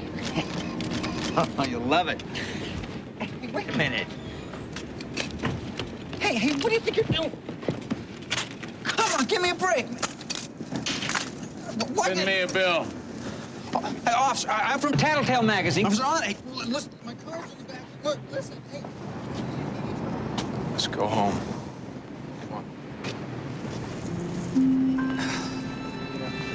All right.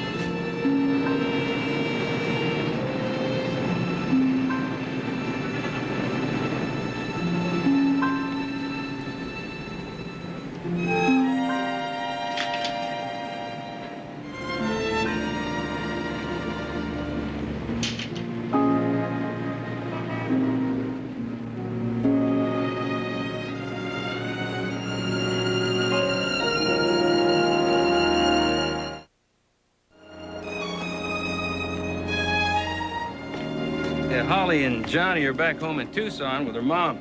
She sounded good, though. Happy, hopeful. Well, since you're going to Santa Fe, Tucson is not too much out of the way in case you wanted to stop by and say hello. Well, I happen to be way ahead of you, Dad. Look, I don't get you. I mean, your son is going away for who knows how long, and you're treating it as though he's going away for a day of fishing. I mean, you waited 12 years for him to get home. Well, home, Matlock, is not a place on the map. It's a state of mind. This is true. You take care of yourself, Will. Oh, I will.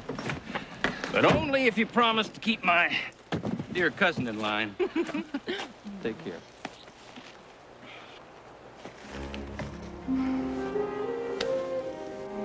Don't even know where you're going, do you? Sometimes it's better that way.